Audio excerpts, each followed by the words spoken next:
And a welcome here to Wake Up Call with Dan Tortora, where sports truly meets that thing called life. Hope you're having yourselves a fantastic morning this morning and enjoying your week. I know it's a little bit rainy outside here in Syracuse, New York, and I know some of you are feeling down about it, but guess what?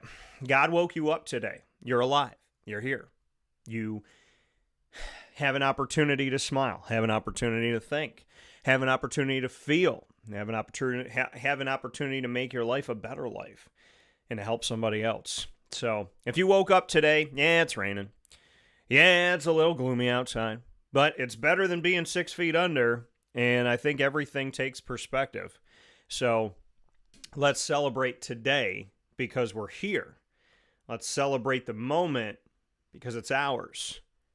And let's have some fun because what's the alternative?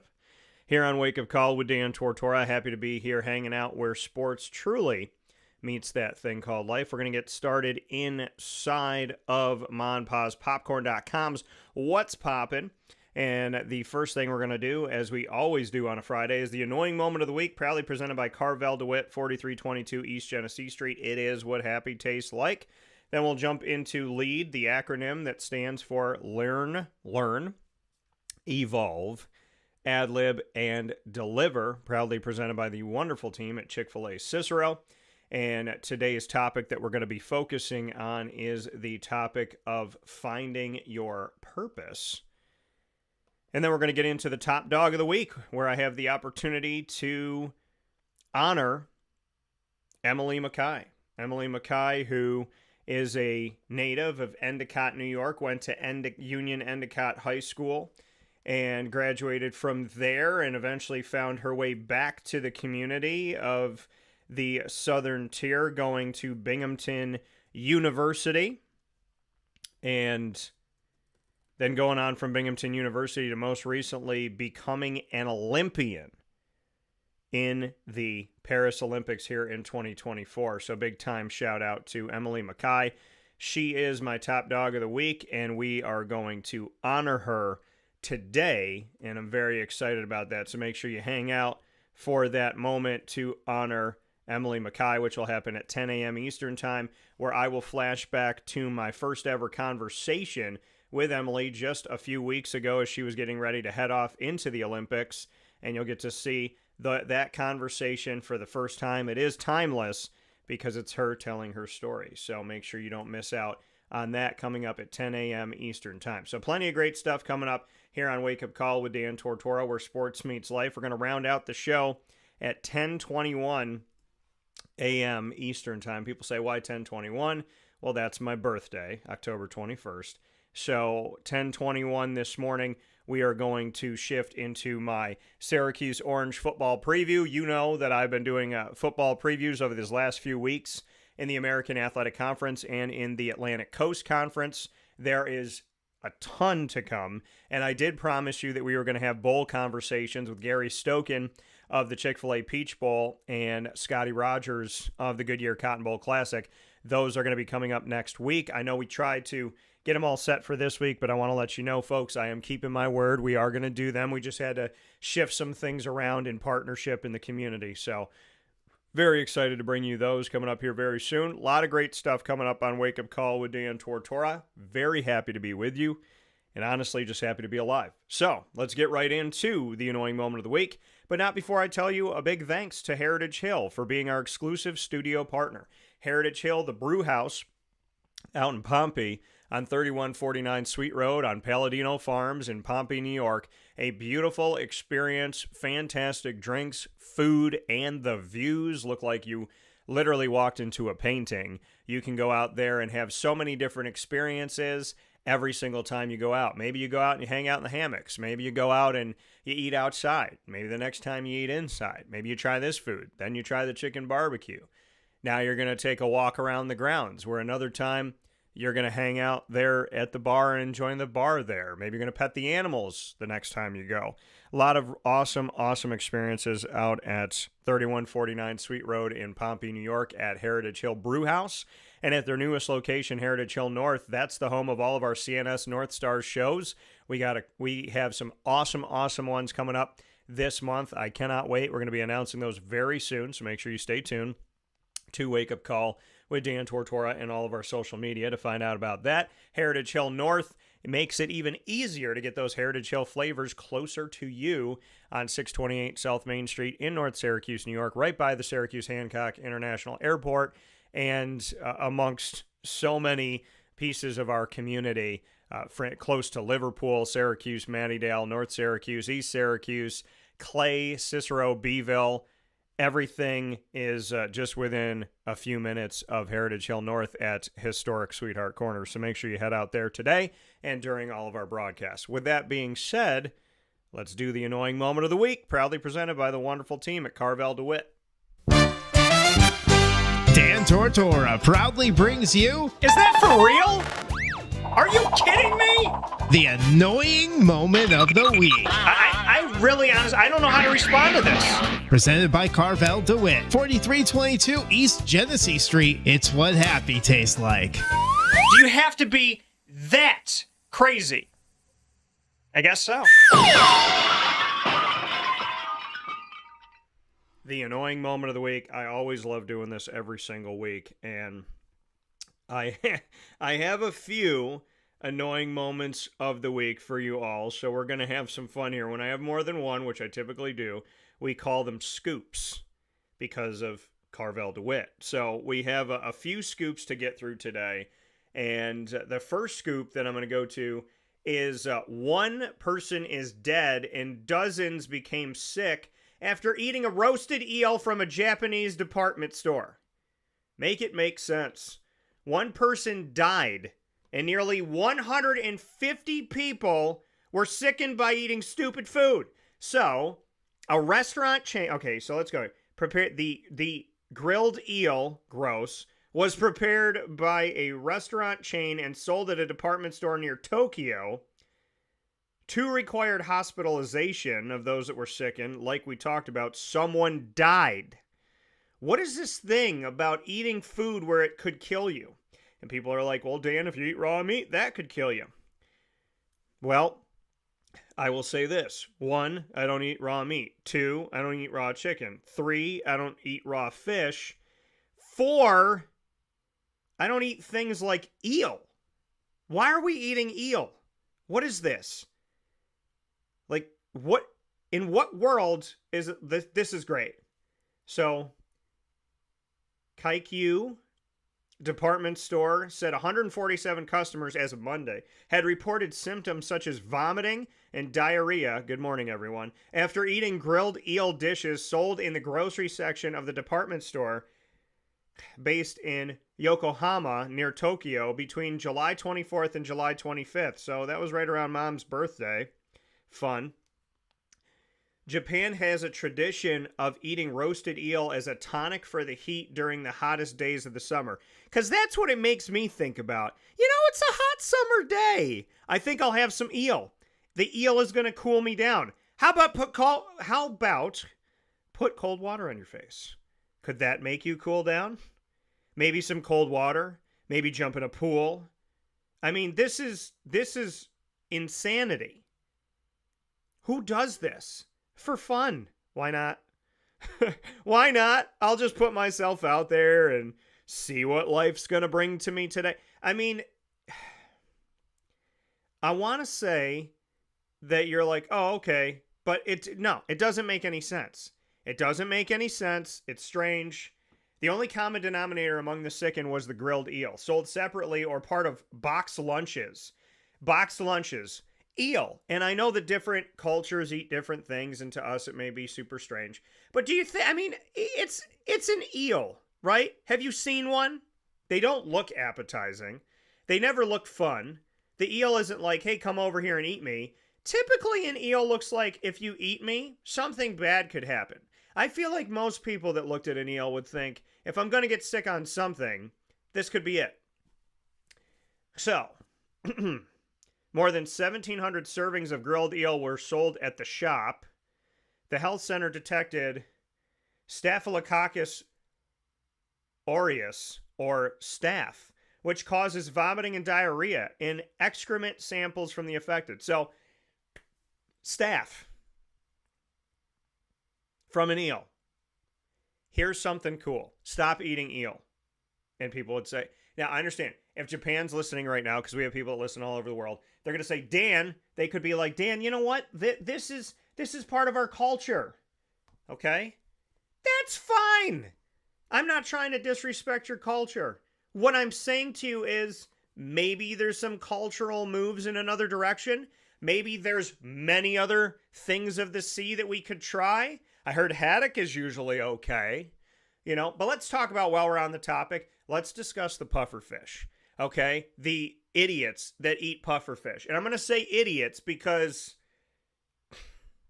when you eat a pufferfish, if it's prepared, it has to be prepared in a certain way. And if it's prepared in any way that's like off a little bit, it can cause paralysis or death. And it's expensive. So you literally go and you order a pufferfish, and it could taste, apparently it tastes amazing if it's prepared correctly. But if it's prepared even a little bit off, you could die or become paralyzed temporarily. Think about that. Think about if someone said to you, you can have this filet mignon, but if you have this filet mignon, you could end up paralyzed or die immediately. Eat a steak, sudden death. Think about that. I think less people would be eating steak, but this is the thing. People like expensive dishes. How about this? If you got the money to pay for a pufferfish, to eat it and have it prepared and hope that you don't die, how about you give that money to cancer research? How about you give that money to your local community to help homelessness and poverty? How about you don't eat something that has to be prepared in such a certain way so that the poison doesn't kill you? Maybe give that money to somebody who needs it. Because you don't need it for the pufferfish. It's ridiculous. Why would you eat something that could potentially... Think about it like this, okay? Think about it like this. Think about the restaurants you've gone into, right? And when the chef changes in certain places, right? There's a restaurant I would go to that if the owner was there cooking, I would go there and eat every day, not even question it. But if he wasn't there that day, I'm like, I don't know if I want to go. Because I don't know if they're going to make my sandwich the same. Think about if the chef preparing your pufferfish just broke up with their girlfriend or boyfriend. Think about that. So they're sitting there preparing your pufferfish, thinking about, I can't believe Jill cheated on me. And they have to make this perfectly. These are human beings. These are humans. Okay? Minds and hearts affected by things. So, I don't know if I want Bob working on my pufferfish, trying to set it up perfectly after Jill said, I'm taking the kids and we're out. I think I'm good. I don't want a chef at all dealing with that when they're preparing my food because they're not necessarily 100% focusing, right? Because that's a human thing. I mean, we're allowed to have feelings and emotions, and sometimes it's hard for us to focus when stuff happens to us. But in that type of setting, no, thank you. I want to go a little bit into the pufferfish. So pufferfish, if I look up the pufferfish, could kill you when you eat it. I want to look this up here. All right, let's see here. Eating pufferfish can be fatal to humans and dogs if the fish is not prepared properly or if you eat too much. Pufferfish, also known as fugu or blowfish, contain a deadly poison called tetrodotoxin, TTX, that can cause paralysis and difficulty breathing. As little as 0.002 grams of TTX can kill an adult human. So less than 1 gram of the toxin inside of a pufferfish can kill an adult. And there is no antidote. Symptoms of pufferfish poisoning can begin within 10 to 45 minutes of eating the fish, but can be delayed for up to 3 hours. Death can occur around 4 to 6 hours after eating the fish. Okay, so pardon me, I said you could die immediately. Apparently you can't. So you can eat this thing and think it's totally fine and die 6 hours later. Why would you eat something that has the chance of killing you? Why? I love shrimp. But if you told me that eating a shrimp gave me a 50-50 shot of living or dying and I wouldn't know until 6 hours later, I'll find something else to eat. That's ridiculous. It's stupid. That's why it's the annoying moment of the week, because it's insane. Okay, here's another thing that's insane. Annoying moment of the week. Hey, Ohio Supreme Court, this was a fun decision to make. Chicken wings, according to Ohio Supreme Court, chicken wings that are advertised as quote-unquote boneless can have bones. What does boneless mean? It means without bones. Is that correct? Okay, let's read. Consumers cannot expect boneless chicken wings to actually not have bones. A divided Ohio Supreme Court ruled Thursday. Good to know that the Ohio Supreme Court's working on things that matter. Rejecting claims by a restaurant patron who suffered serious medical complications from getting a bone stuck in his throat. Michael Berkheimer was dining with his wife and friends at a wing joint in Hamilton, Ohio, and ordered the usual boneless wings with Parmesan garlic sauce when he felt a bite-sized piece of meat go down the wrong way.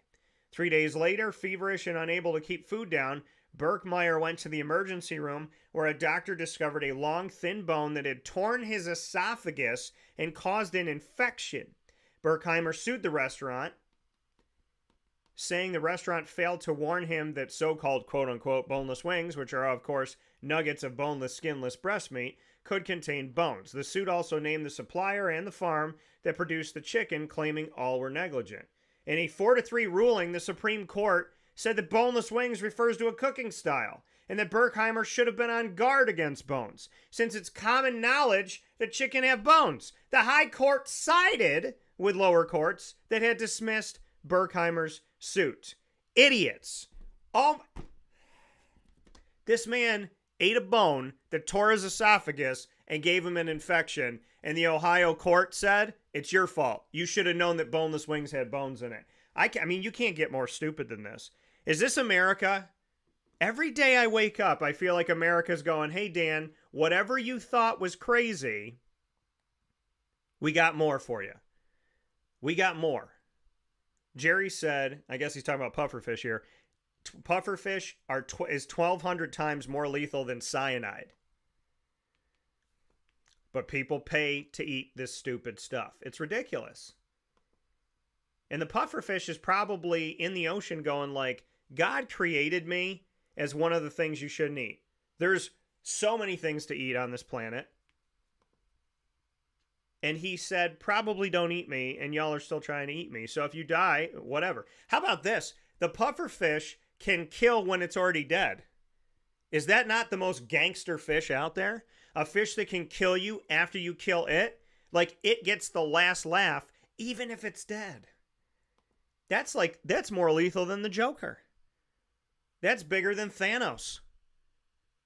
Think about all of your Marvel and DC villains. This one gets you after you think you get it. The original gangster. Pufferfish. Fugu in the house. So, let's go back to the chicken wing, okay? Ohio, who are you? What? And Ohio's a swing state. If this is how they're voting, I don't trust them with any votes. Ohio, please go out and vote.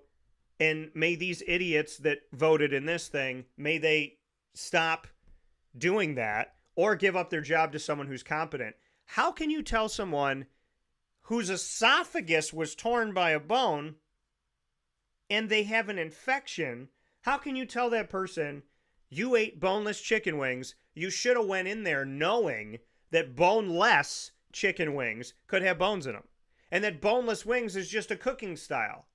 No, it's not. A cooking style is hibachi. That is a cooking style.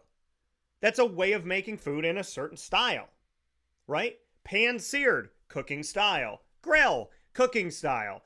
Boneless wings literally means there are no bones in these wings. Boneless.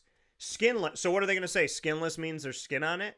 What type of weirdos are doing this thing right now? Who is working in the Ohio Supreme Court right now that should be doing something else? Like, I don't know, taking a culinary course. How can you tell a human being, let alone a human being who had his esophagus torn by a chicken bone, how can you tell a human being that they should know that when they eat boneless wings, they could have bones in them. I'm going to do something crazy. I'm going to look up the definition of boneless live on the show here this morning. Here we go. Boneless.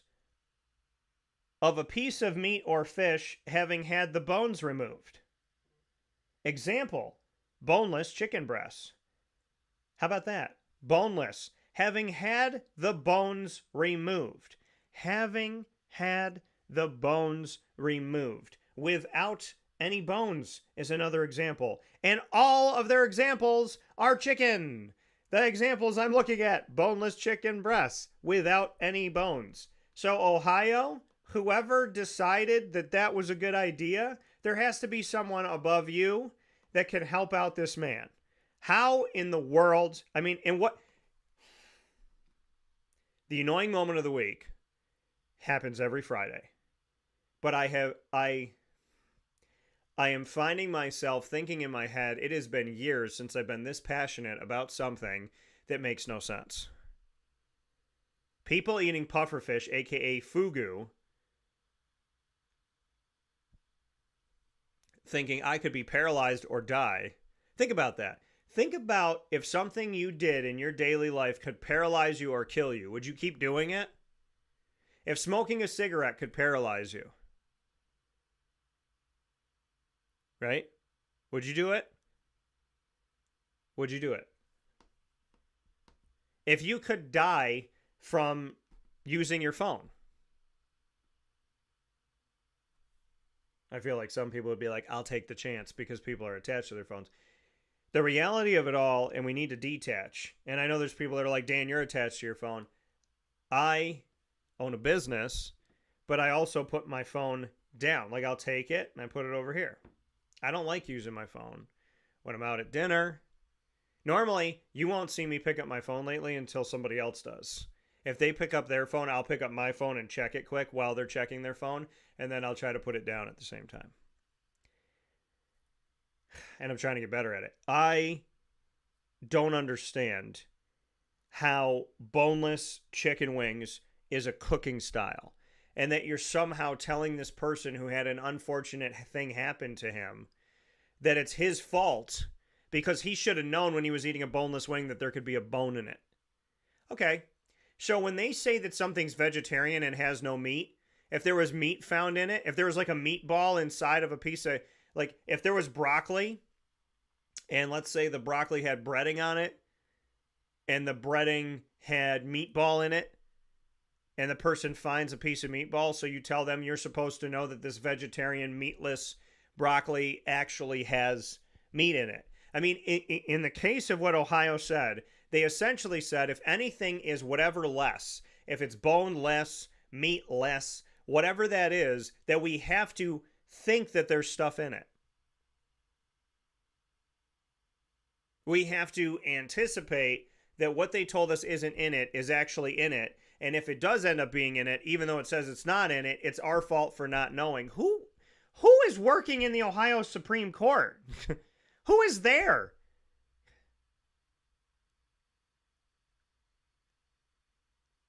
I mean, if we could take a live look at it, is it the Joker and the Penguin and Loki? I mean, I don't know. Loki's kind of better now because he's trying to help the world in the newest TV show. But I mean, who is that? I can't even find a proper example of the stupidity of who's there. I mean, how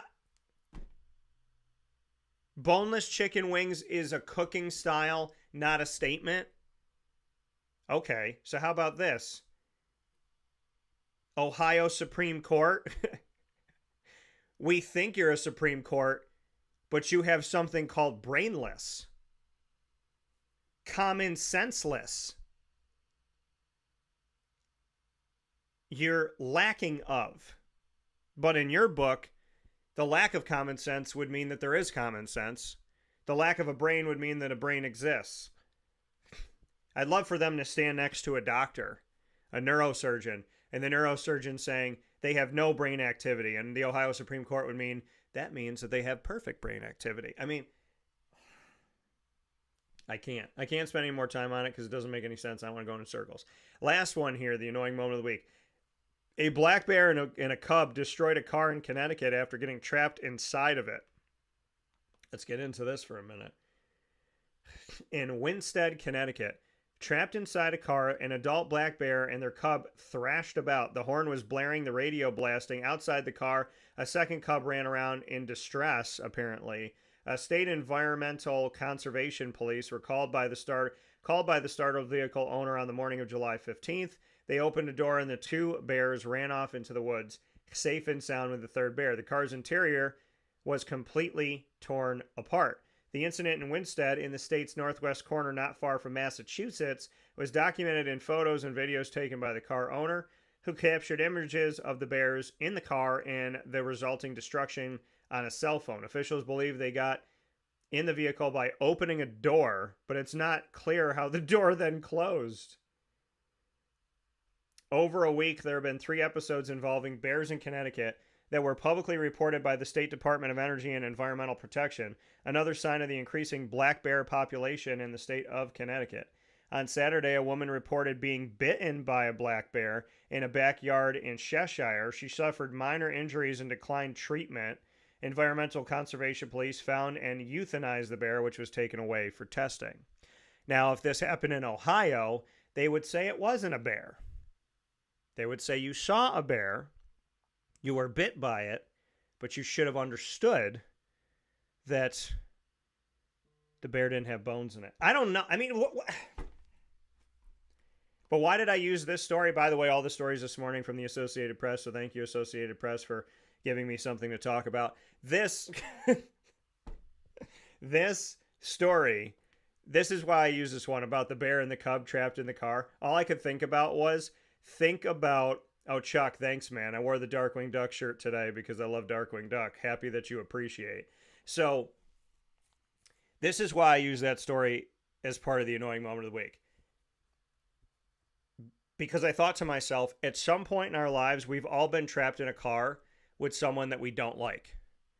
Be it our sister, our brother, our girlfriend, our boyfriend, our significant other. We've been trapped in a car at some point in our lives with somebody that we're hitting the horn, blaring the radio, and freaking the heck out and destroying things, right? So I was thinking in my head, would you rather be in a car with a bear or would you rather be in a car with your ex-girlfriend or ex-boyfriend?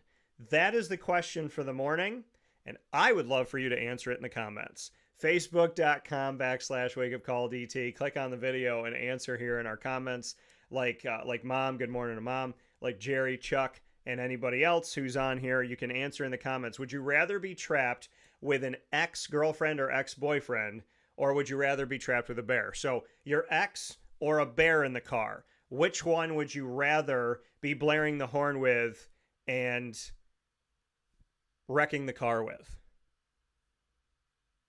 I'd love to get your answers. YouTube.com/wakeupcalldt. Click on the video. You can answer in the live feed there. You can answer in the live feed on wakeupcalldt.podbean.com. We're going to take a step aside for a fast break. I would appreciate your answers. Would you rather be trapped in a car with a live bear, or would you rather be trapped in a car with your ex? I gave you an unwinnable decision, and I want your answers right after this on Wake Up Call with Dan Tortora. We'll take a step aside from the Heritage Hill Studios.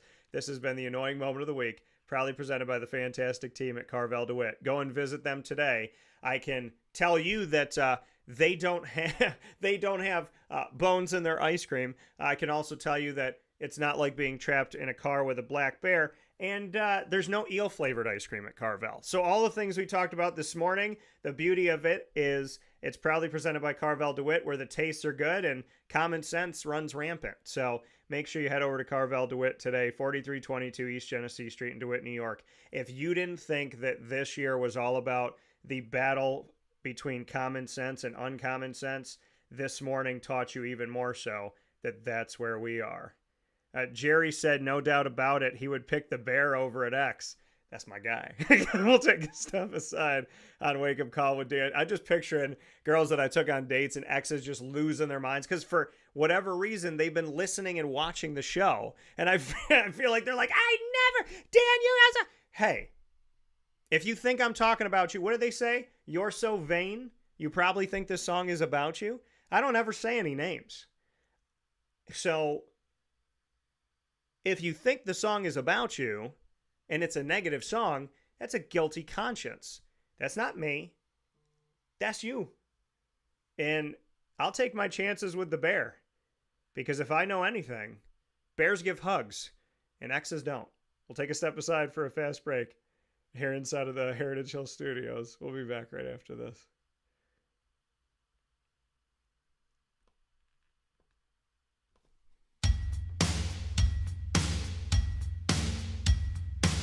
Central New Yorkers, you can now enjoy the taste of Heritage Hill award-winning craft beers, seltzers, and a full bar at 3 locations. Spend your weekends at their beautiful location in Pompey with its amazing views, sunsets, family, and pet-friendly facilities, as well as extensive private event areas. Get their taps, tonics, and tastes in their brand new North Syracuse location at Sweetheart Corner in North Syracuse, New York. When flying in and out of Syracuse Hancock International Airport, make sure to visit their Palladino Farms location. At Heritage Hill, they believe in supporting our community and are excited to now meet you where you're at and where you're going with their local farm-raised tastes. Find out more information at heritagehillbrewery.com.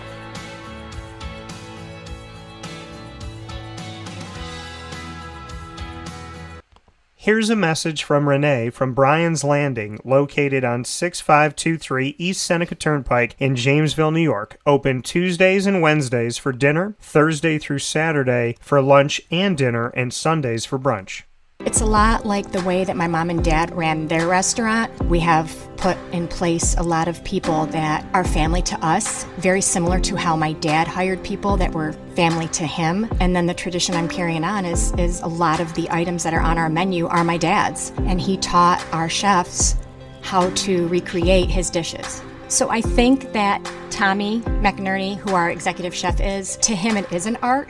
And I think that when he does create a dish, it's not just about making the food taste delicious, which is definitely our priority, but it's an art to him, and it's almost like his canvas on a plate where he just wants the colors to look great, and people love it because he takes pride in that. And Bryan and I appreciate that. We want it to obviously look good and taste good.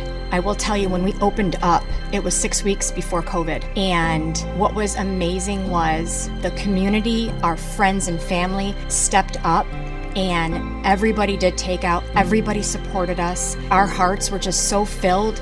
So to Bryan and I, obviously our friends come all the time, and we just have repeat customers in Jamesville, and I think people going to our previous restaurant in Green Lakes are making the trip to come to Bryan's Landing to support us. And I mean, I think we have great food and a great atmosphere. So it's very, very important to us. Head to Bryan's Landing, located on 6523 East Seneca Turnpike in Jamesville, New York, where memories have become recipes that are now meals to share with you. Tuesdays and Wednesdays for dinner, Thursday through Saturday for lunch and dinner, and on Sundays for brunch. And be sure to come out for live music Friday, Saturday, and Sunday.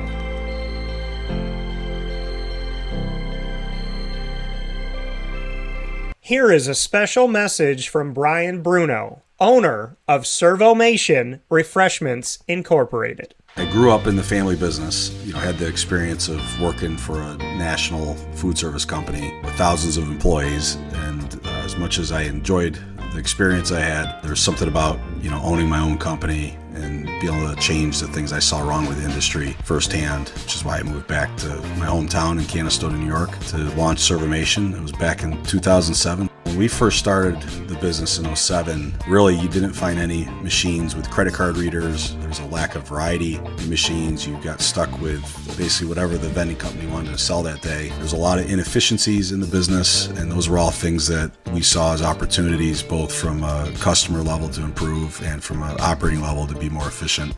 We've really been at the forefront of introducing retail technology into our space. We were doing self-checkout back in 2009 before it really became a national phenomenon. The whole point of it isn't to just improve the customer experience. It's to make it feel more like a retail environment where people don't have to be afraid of what they're buying behind glass. They don't have to be afraid of not being able to see the ingredients of the packages. It was an easy transaction from that standpoint. If we were to reinvent something, we wanted to make sure what we were making looked and felt more like a deli and not like something that you would traditionally see in a vending machine. I was tired of hearing for years the customers say the wheel of death because the vending machine would circle around with the same tuna salad in it. What we wanted to do was it really change the perception of that food. So allowing customers to touch it, allowing customers to feel the weight of it, allow customers to see the freshness of it, and also the variety of it really helps them change the perception and ultimately the value of what we bring to them. The point of differentiation you have to make is either in value or the quality. And I think on both of those fronts, Servomation has really, in large part, changed that value system for employees. So they no longer have to worry about bringing their food from home or having to leave their desk during the day and rush out to get back in time for their break to end. We're bringing something that they can count on in their break room every day, and they know it's going to be there, they know it's going to be fresh, and they don't have to worry about it being sold out or something that they don't enjoy. We've also heavily invested in flavored water machine, so you can get a glass of water with a fresh piece of fruit in it, along with bean to cup coffee machine. So there's not a day that goes by we're not surprised when we get customers that call us and say, we didn't know you could do all this. We're really lucky to have a strong group of dedicated employees. Most of our employees have been with us since inception.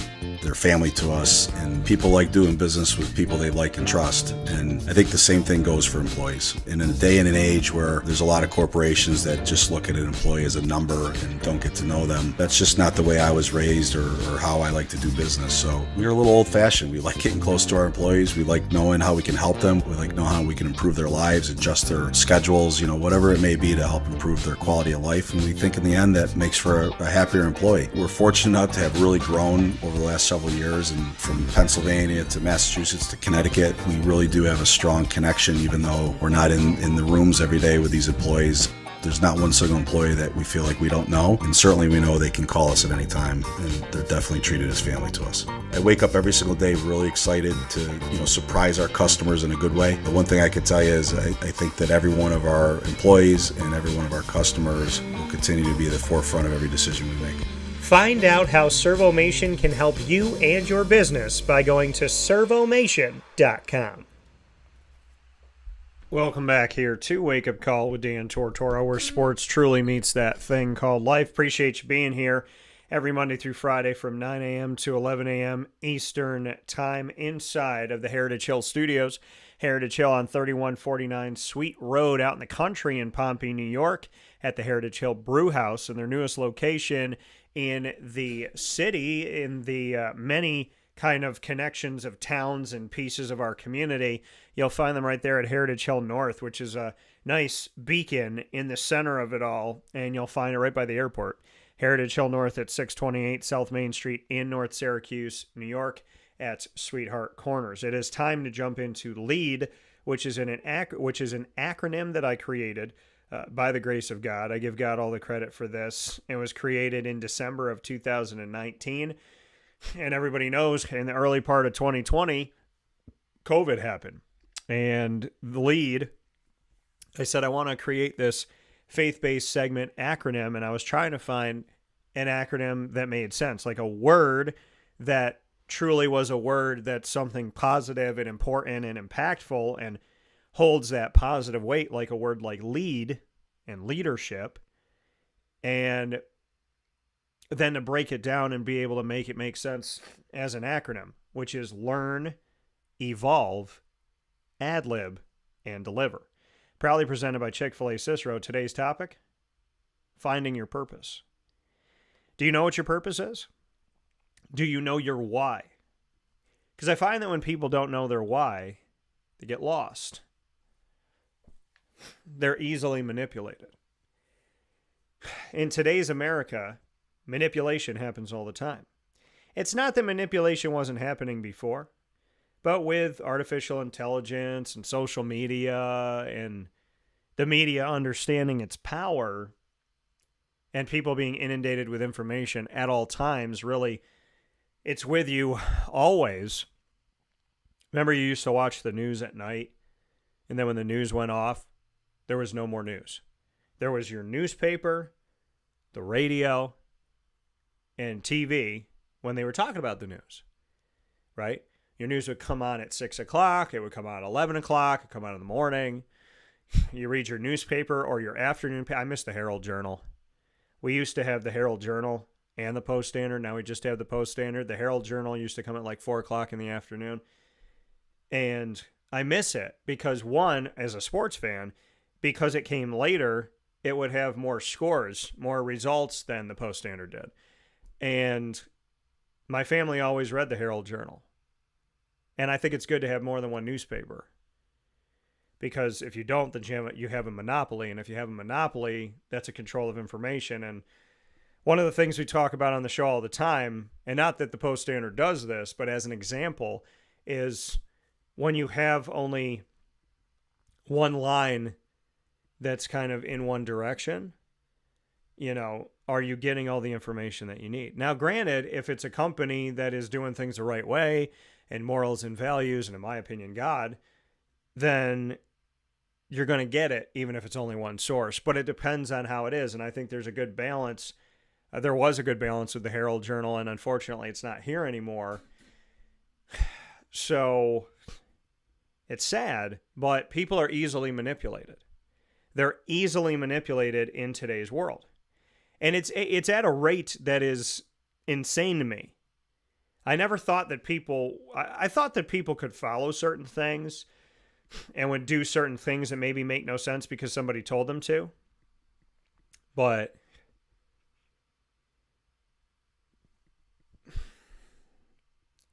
in the world we live in today, it's becoming more and more clear to me how people really don't care about facts.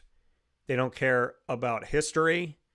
They just will follow an opinion blindly in the dark with no flashlight. And how many of us would walk in the dark not knowing what's in front of us, beside us, around us with no flashlight? What if there's a hole in the ground? What if there's a knife pointed at us? What if, what if there's a elliptical or some type of equipment that you'd see in a gym that you could walk right into, poke your eye out? Would most of us walk in the dark without a flashlight? And it's funny because if you believe in God, they say, I walk by faith and not by sight. So you say, well, don't you already walk in the dark? Yeah, but God is my light. I'm never completely in the dark. And I think in the world we live in today, a lot of people are in the dark and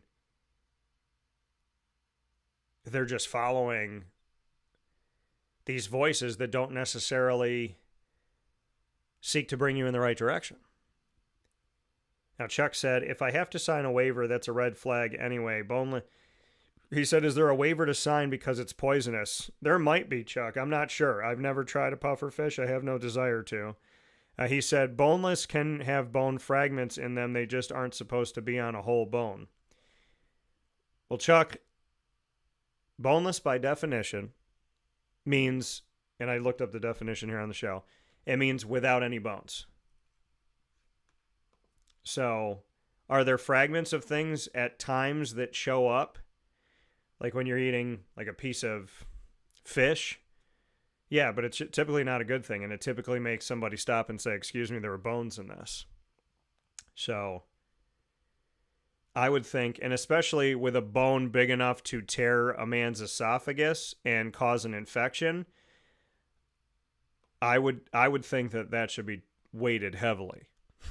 That sounds like a ridiculous thing. And now keep in mind, I've been somewhere before where I was at a restaurant that's no longer open anymore. And when I was at the restaurant, I was eating a salad and I crunched on something and I was like, oh, maybe it's red cabbage or something initially. And I bit down. I took it out of my mouth. It was a piece of glass. It was a substantial piece of glass. It was a large piece of glass. And not only was it a piece of glass, but it was when the manager came out to talk to me. She's like, I went through the back and I scoured the restaurant. And I didn't find any glass anywhere. And I was like, cool. So do you think I'm lying? Do you think I walked in here, had glass in a plastic bag, and then just shoved it in my mouth? I mean, that to me, maybe there's some crazy people that would do something like that seeking to make money or get a free meal. But I mean, I bit down on this piece of glass hard. And this piece of glass could have, I mean, you talk about this bone scraping this guy's esophagus. This piece of glass, God only knows what it could have done. Thank the Lord that I found it. And the only thing worse than finding the piece of glass is having the manager go, I don't know what you want me to tell you. I went to the back and there's no broken glass. I'm like, okay, well, there's glass and it came from your restaurant.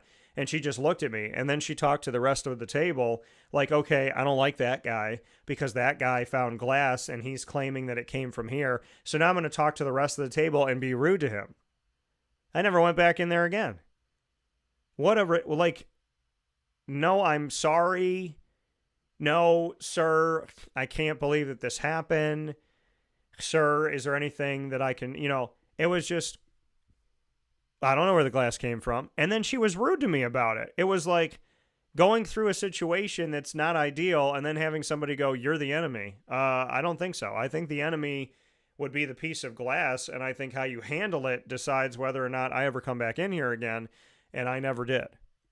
And honestly, I don't wish bad on any company ever. If that's how they do business, I'm not mad that they're not here anymore. I never wished them to close. I never wanted them to close. They could have just had a bad manager and made an honest mistake.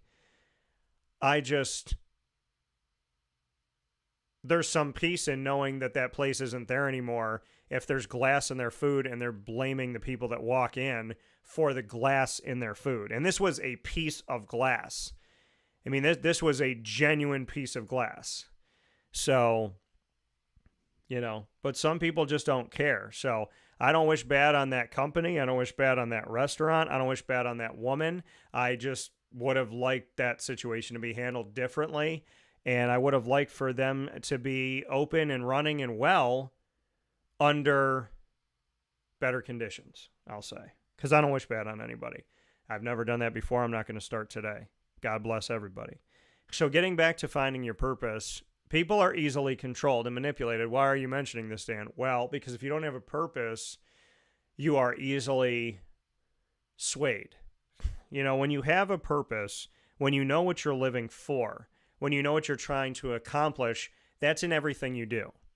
Now, if I'm doing comedy and people say, well, Dan, in your comedy, you talk about ex-girlfriends and you talk about dating and you talk about things that happen with people in life that's like not positive. And I'll tell people this. When I went through hell in my life, I had two choices. I could either find the levity in it, I could find the humor in it and help people to laugh through their pain like I did. Or I could get depressed and suicidal and be downtrodden all the time. See, when you go through things that I went through and that a lot of people have gone through, some people talk about and some people don't, sometimes we go in one direction, which is the sad, down, dark, depressed place. And other times you can go to I'm going to find the comedy in it. I'm going to find the humor in it. I'm going to find a way to laugh through my pain. And not everybody understands that. But to me, my purpose in telling comedy is to not only heal myself, but to help other people heal. My purpose in being a broadcaster is to help people laugh and heal and tell stories and be positive and show people that there's goodness in the world, that you're not alone. My comedy, that you're not alone. When I'm screenwriting and telling a story, that I'm trying to show you that you can make it through anything, that you're not alone, that you can do it. When I'm writing a song, that you're not alone, that your pain is unique to you, but God is with you and you're not by yourself. Every underlying piece of what I do, my ring, I don't know if you could see it. My ring has that, you could see it. It has a pen, a feather pen. It's right here. And that is a reminder to me that everything that I do starts with telling a story. Oh, Jerry, you're funny. But everything starts with telling a story. everything that I do. And whether it's comedy, whether it's music, whether it's broadcasting or screenwriting, it's all telling a story. And when you're telling a story, you have to know your purpose, your reason for doing it. And everything that I stand for goes into everything that I do. And if it doesn't, then that's where I have a conundrum, and that's where I say to myself, is this really something I want to do? And there's certain things that I've stayed away from or not gone more into because I'm still trying to figure out how that can fit my purpose. And if it doesn't fit my purpose, I can't do it. I shouldn't do it, and I won't do it, because who I am needs to be consistent. So when you're looking for your purpose in today's world, you live in a world where a lot of people are going to tell you who you are and who you need to be. They're going to tell you, if you're this color, you should do this. If you're this gender, you should do this. If you're this sexuality, you should do this. If you're this religion, you should do this.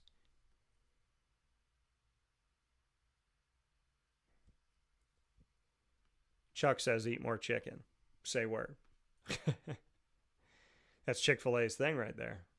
And Lead is proudly presented by Chick-fil-A Cicero and a fantastic team led by Jim Sikowski. But in today's society, they tell you based on what you look like, based on what you enjoy, based on what you're about, based on what matters to you, you should do this, you should do this, you should do this. That is how you're easily manipulated. If you don't have a purpose, people will give a purpose to you. If you do not have a purpose, you are given a purpose. You are given something, right? If you walk in, if you were in a room filled with, let's say there was a person at a desk at the front of the room, and you went up there, and every time you went up to every person, 100 people in the room have to go up to this person, and they would say, what is your purpose? And you'd have to write it on a card and hand it to them. If you said, I don't know, then they're going to hand you one. This is your purpose. This is what you're supposed to do. This is how you indoctrinate people when they don't have a purpose, when they don't know who they are, when they don't know what they stand for, when they don't know why. When you ever have somebody say to you, what is your why? Why are you alive? Why are you doing this job? Why do you treat people this way? What is your why? What are you trying to accomplish? I ask people that. What are you trying to accomplish? When someone fights with me and they call me names and they try to put me down and they're hypocritical and they're selfish, I'll say, what is your end game? If you and I are dating, what is your hope? Because if you're calling me names and you're yelling in my face and you're being derogatory, what do you hope to accomplish from this? Because you're not going to accomplish my friendship. You're not going to accomplish me wanting to date you. I'm absolutely not going to marry you, and I'm not going to respect you. So what else could you be trying to accomplish? If you have a friend that says, Dan, I want you to keep an open mind, but their mind is closed, what are you trying to accomplish? You've already made up your mind. So this conversation is not for us to have an open discussion. This conversation is for you to indoctrinate me. Because if you have a closed mind and I have an open mind, then you're seeking to open my mind to what you want, but your mind is closed to anything that I can say. See, I don't get into conversations with people with a desire not to learn. Sometimes I'm wrong. Sometimes I'm wrong. Sometimes I don't understand something. Sometimes I never thought of it that way. See, the thing about interacting with people is some of us interact with people to tell everybody everything about our lives and how great we are. Other people want to tell you about their life, but they want to hear about yours too. They want to learn from you. See, I want to learn from other people. I'm not always right. And I think that people that think that they're always right all the time, I think that those people are very dangerous people. Because if you think you're right all the time, that would also go with the assumption that you don't make any mistakes. And I think that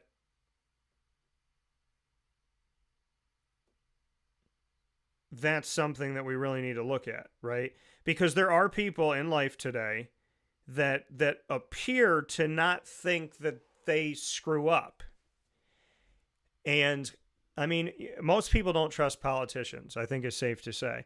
And do you ever hear a politician apologize? Like, think about it right now.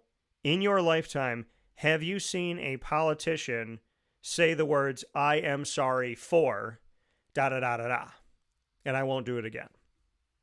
Have you heard that? I don't know if I can remember one time where a politician said that they were sorry. And if they did, it probably came with some caveat of, I'm sorry, but they did worse than I did.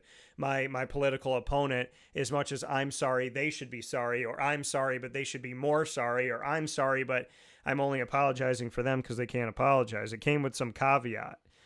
So I need you to find your purpose. And not for me, but for yourself. Because if you don't have a purpose in life, if you don't have a why in life, you're kind of just roaming. And if you're kind of just roaming, then you're really not living. And if you're kind of just roaming through life, there are people in society that are looking for you. They're looking for you. There are constantly, this might terrify you, but it's true. There are people that are looking for roamers. Because roamers can become soldiers. And I'm not talking about the military. So maybe I should use a different word. Roamers can become sheep. And sheep can be herded. And again, I'm not talking about soldiers because I respect the heck out of the military. I'm here on this earth today, thanks be to God, of those in my family that were in the Army, Navy, and Air Force. I mean, literally, in World War II, both of my grandfathers were in the military. My grandpa Tortora was in, that I call Pop Miller. He was in the Army. My Pop Cavino was in the Navy. If one of them didn't come home, I don't exist.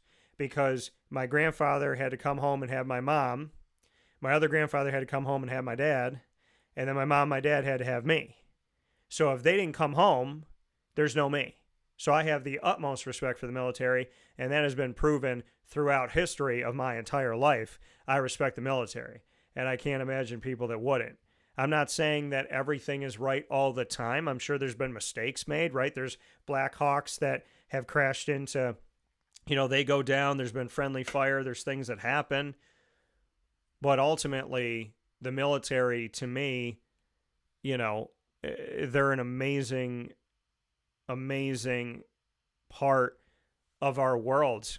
I mean, how many people do you know that would sacrifice their life for anybody, let alone a total stranger that they're never going to meet?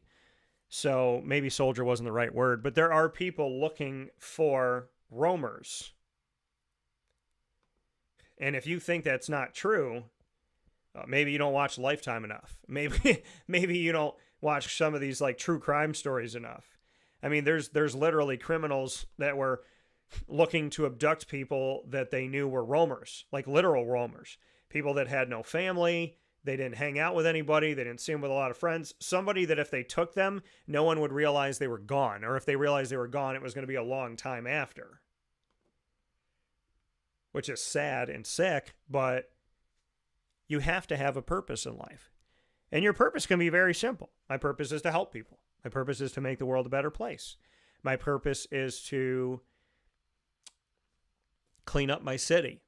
My purpose is to show people that they can trust people in the media. My purpose is to create the best food that we've ever had here. There's not a lot of Italian food in my neighborhood, so I'm going to create an Italian restaurant. I'm going to give them something unique. I think purpose to me, it doesn't have to be anything insane. Like, it doesn't have to be anything grandiose. It just has to be, this is what I care about. And I think purpose comes with your morals and your values. Like, I'll tell you my purpose, okay, as an example. So I believe in God. I have morals and values. And so my purpose in life, be it music, movies, TV show, singing, songwriting, screenwriting, comedy, broadcasting, it all artwork. I love to draw. Some people don't know that. I've been doing it since I was probably 4 years old. Everything that I do, my purpose is to do things that show the love of God.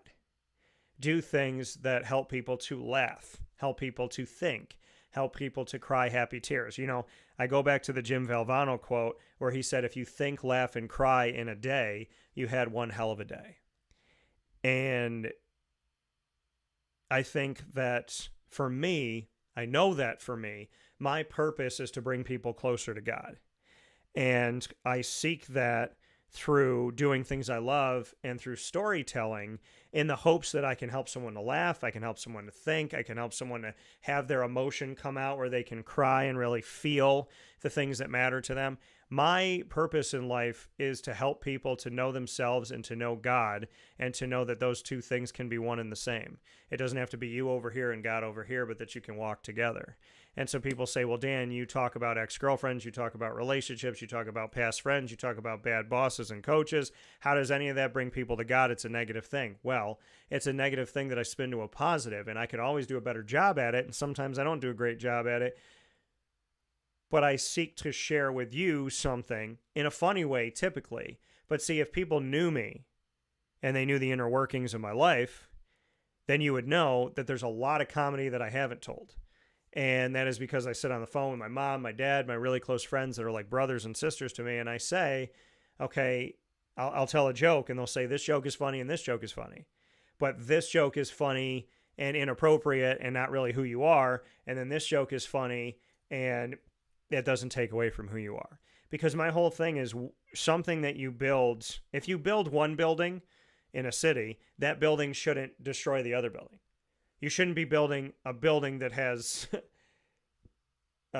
spikes in it, right? Next to a building that you just built. So you have this beautiful building that you built, and then you build another beautiful building, but it has spikes in it, and those spikes go through the other building that you built. What do I mean by that? When you build something, and you seek to build something else and add to your life and hopefully to other people's, because hopefully you're about paying it forward and not just taking care of you. And when you pay it forward, you should not be creating something that is going to diminish what you've already created. So I'm not going to do comedy that's going to diminish Wake Up Call, and I'm not going to have superpowered pop diminish Comic Book Trails, and I'm not going to screenwrite a story that I don't really believe in that has different morals or values, or the lack of morals and values that's going to go against the music that I have. See, everything you do comes back to you. You can't say, well, this is Dan the comedian, not Dan the broadcaster, because it's the same person. That's why when people do something to me personally and they go, well, I did something to you personally, but we can still work in business. Or, I screwed you over in business, I didn't pay my bill, I shrugged my shoulders and said, sue me, but we can still be friends. See, no, because the person that disrespected me in business is still you. And the person that disrespected me personally is still you. I don't work with people that have a lack of morals and values. I don't respect people that have I respect you as a child of God, but I don't respect your decision making. And there's a difference. I will pray for everyone, and I have. I'm not going to associate with certain people. And I think when we don't have a purpose in life, we get caught up in a lot of things. You know, I was with someone in the past, and I'd sit down with her, and she was never happy at her job. She was never like completely, she was happy for a little while, and then she was miserable. And I said, well, what's your purpose? Like, what do you want to do? And she would always say, I don't know. And so I'd sit down with her and I say, well, let's make a list. Let's make a list of positive things that you like and things that you don't. Because I said, well, what job would you love to have if you had a dream job? And she goes, I don't know. And I said, okay, well, if you don't know what job you'd like to have, then maybe we can find a job for you by writing down the things you like and the things you don't. And we'll take the list of the things you like and we'll look at those areas and we'll try and put that into a job. I was doing everything I could to try and help her find a career and find purpose and find some peace and excitement in going to work. And ultimately, she would just say to me, you're just like my mom. My mom always pushed me to do this and that, whatever, and I just want to be left alone. And the entire time we were together, she was miserable. She had periods of happiness and being miserable, and then she'd quit and go work somewhere else, and she was happy and she was miserable, and then she'd quit and go work somewhere else. And it was weighing on me because I love what I do and I know my purpose, and I get up every day to help people and make people laugh and make people think and help people to think and show people that there's goodness in the world and positivity. And I'm trying to bring God to you, and I'm trying to help you to just see the importance of knowing the fact that there is peace in that how crazy and chaotic the world is. There is something above and better than this world that loves you and knows you and calls you by name, and you are his. And I'd come home every day with excitement, and some days I'd come home and she was just depressed. And every time I tried to help her, she said, I just want to drink wine and be left alone. That's a person without a purpose. And it broke my heart because we were a team. In my belief that we were a team. And in being a team, 100% of our household had to have a purpose, and 100% of our household, I wanted to be happy. I was happy. I had a purpose. She wasn't. And when you tried to help her, she bucked you. And I think that some of us are living in a house right now with a man or woman that is the same way.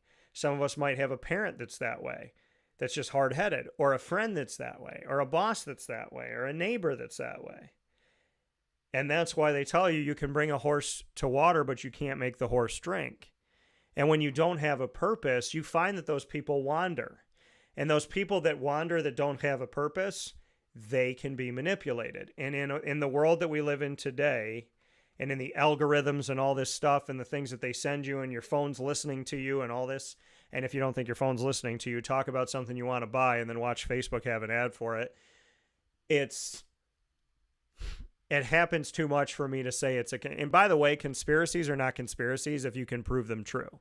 So it's funny how people use the word conspiracy when it's just when they don't agree with somebody on the other end. So if they don't agree with you on the other side, they'll just say that you believe in a conspiracy. However, a lot of things can be proven true, and that no longer makes them a conspiracy. And what I find really funny is people don't want to believe that the media lies to you, but they want to believe that aliens exist. So you believe there's little green men running around Earth and that they've been doing it for 40 or 50 years, but you don't believe that the media lies to you.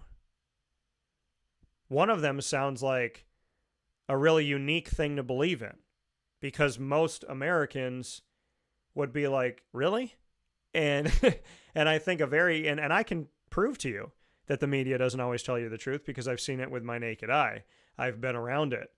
I have watched somebody do some pretty shady stuff, and after I saw them do that, I never looked at that person the same again. Because how could you? I mean, there's a mistake, and I purposely was trying to write a story, so I lied to get the story that I needed. And seeing that person do that, I was like, why would that person do that? I could never lie to do a story. I couldn't. Because if I lied and I got the story, I would call that person up and say, just so you know, I lied to get this information and I don't want it. I mean, I remember one time I lied to my boss because I wanted to go home to visit my girlfriend and see my mom for her birthday. And I lied to I lied to the boss. And the boss, I told him like I had to go home for another reason, and I told them that I had a leadership conference and that I needed to be there. And so they went through all the red tape and they got me the time off. And as soon as she got it for me, I was really excited. And then 5 minutes after, there was that rush inside of me of like, I feel terrible. And I went and I told her the truth. I said, you can fire me. You can keep me here. You know, I don't want the time off because I got the time off by lying, and I don't want the time off. And this happened years and years and years ago, but it's top of mind to me because when you lie, I mean, that stuff doesn't leave you if you have a conscience, which everybody does, and some people pretend that they don't. But I lied, and I said, if you want to fire me, I guess I got to be okay with that. If you don't want me to go home, I have to be okay with that. But I refuse to go home knowing that I lied to you. So either I'm going to stay here and work, or I'm going to go home with you knowing why I'm actually going home. And I feel bad about it to this day. I mean, she's forgiven me. We're friends. But I feel bad. And we need that in society. We need people that the ends don't justify the means. We need that. Because if you live in a society where it's get to the end result by any means necessary, a lot of things are going to happen that are going to be really, really bad. And I don't want to see that. I don't want to see that. So, I know that when you don't have a purpose in life, you get really lost. And when you get really lost, you end up hurting the people around you, and you end up pulling them down with you. And if those people refuse to change, you eventually have to leave those relationships, because nothing good comes out of being pulled down. I shouldn't say that. I shouldn't say nothing good comes out of being pulled down. There are good things that come out of being pulled down. You learn through adversity. What I should have said is nothing good comes from staying down. You can be down, but you got to get up. And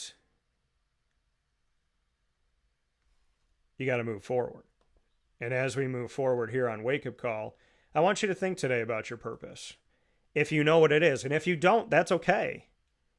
But if you don't know what your purpose is, today is the time to start figuring out what it is, what your why is. Because if not, you're just roaming. If not, you're just wasting time. So find your purpose, live in your purpose, be good to other people, be good to yourself, and help people move forward. Now, Colin said, I'm a proud cousin of Emily Mackay. Well, my special with Emily's coming up, Colin. Thank you so much for tuning in. We'll take a step aside for a fast break here on Wake Up Call with Dan Tortora. When we spin back around, our top dog of the week is Emily Mackay, and you will, for the first time, see my Q&A with her, which to me is timeless, as we celebrate everything she's done from Endicott, New York, to going to Union-Endicott High School, to then traveling and going to school originally at Oregon State, to coming back to the Southern Tier in upstate New York to Binghamton University, to becoming an Olympian in the 2024 Paris Olympics. We are extremely proud of Emily Mackay, and I am extremely honored and privileged to call her my top dog of the week. And that'll be coming up right after this fast break on Wake Up Call with Dan Tortora. Stay with us.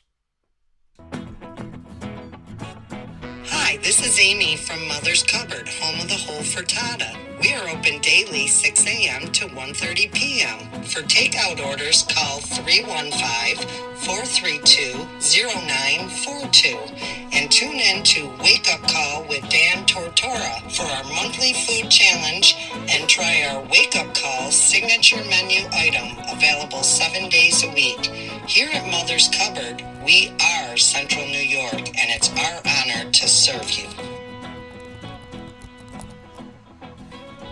Ma and Pa's Kettle Corn and Popcorn Factory remind us that every day is worth celebrating at 201 7th North Street in Liverpool, New York. Open Monday through Saturday in-store and always online at maandpaspopcorn.com. Serving our Central New York community and beyond, order anywhere, anytime at maandpaspopcorn.com. Stop in to get a tin at Ma and Pa's on 201 7th North Street in Liverpool, New York to get your half-price refills for the rest of your life. Come to Ma and Pa's for your holiday gift giving for family, friends, employees, and clients. And remember, for fundraising and events, to call 315-450-6272. That's 315-450-6272. Ma and Pa's Kettle Corn and Popcorn Factory. How corny are you? This is Jimmer Sikowski, owner-operator of Chick-fil-A Cicero, 7916 Brewerton Rd in Cicero, right in front of the Home Depot.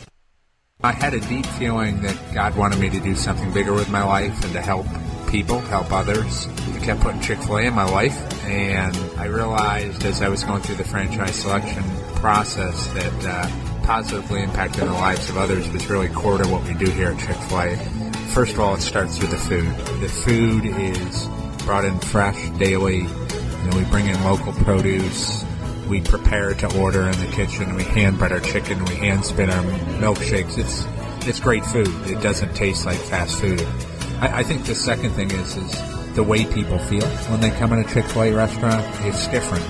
We try to treat people with intentional kindness here, which is very different and deeper than good customer service. And so I think it feels remarkable for most people to come in a Chick-fil-A restaurant.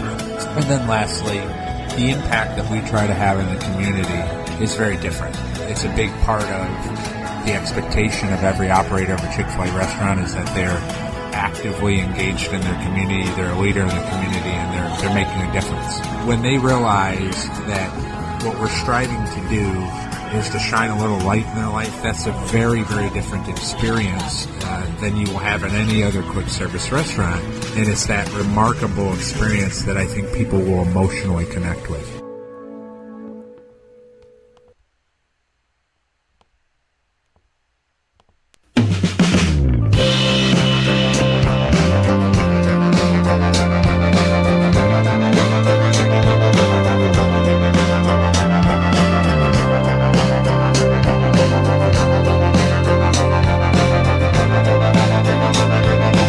Two-parter here, from having a dream as a kid growing up and now having that reality here as you step forward into Paris, something that so many people think about but very few people get to do.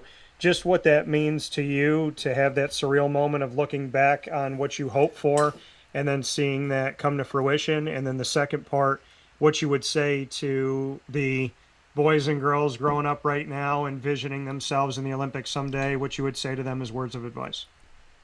Right. Yeah, so thinking back, honestly, it's still sinking in a little bit. I feel like I have moments where it does feel really real, and I have moments where it still feels like a dream. So, but thinking back, I was thinking about this the other day.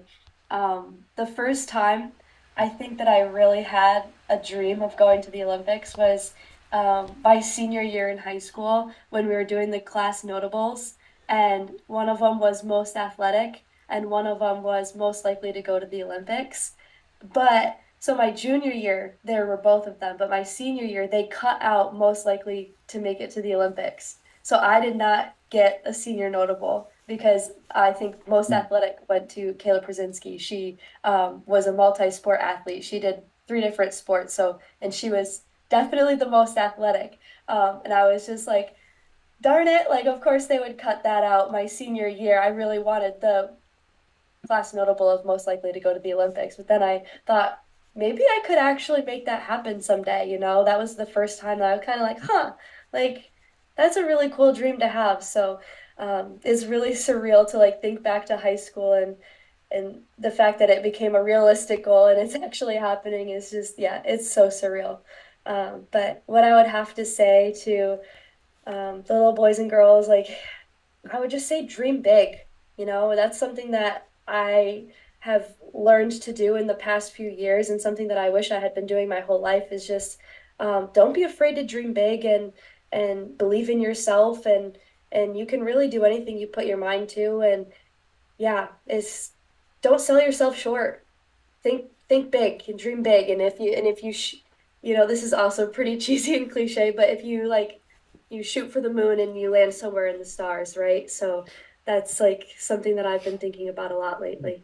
Off of that, when you look at your time at Union-Endicott as well as at Binghamton University, the opportunity that you have now to represent the entire United States of America, what does it mean to you when you say it takes a village to represent that village that helped raise you at Union-Endicott and at Binghamton University, to put them on the map as well as your family as you step forward? Yeah, it means a lot. I feel like it's not something that I did, but it's something that we all did together. So I like to keep saying, like, we did it, you know, like, we're Olympians and we made it. And to have 20 of my family and friends coming with me, it feels like we're all going to Paris. We've all made the Olympics. So everyone's really excited, and I just feel so overwhelmed with like love and support. And yeah, I couldn't be more thankful, honestly. It's like so surreal. Like, yeah, I can't put it into words. It means a lot. For you, you talked about full circle and what it's been like to go full circle. For you to be at Oregon State, which I believe is less than 50 miles from Eugene, Oregon. So to be there transfer back home to the southern tier to Binghamton and right by Union-Endicott to end up back in Oregon and make it to the Olympics. Just bring me into that full circle. Yeah, it's been full circle because I've been racing there every year for the past few years. But I remember the first time I qualified for NCAA's in the 5K. So that was my second to last year at Binghamton. And Coach Annette Acuff and I stayed in Corvallis instead of in Eugene. And I stayed in the same hotel that I stayed in when I went for my visit to Oregon State University. So that was the first, most crazy, surreal, full circle moment where I was like, wow, I can't believe that I'm back here to be running in the national championship for the first time. So yeah, it's really super fun going back there every year because I have really great memories in Eugene, and I just associate it with championship racing. And I think that every year I go back, I'm a better athlete than I was the year before, and it just puts things into perspective, and it's really special. Raj, you had it's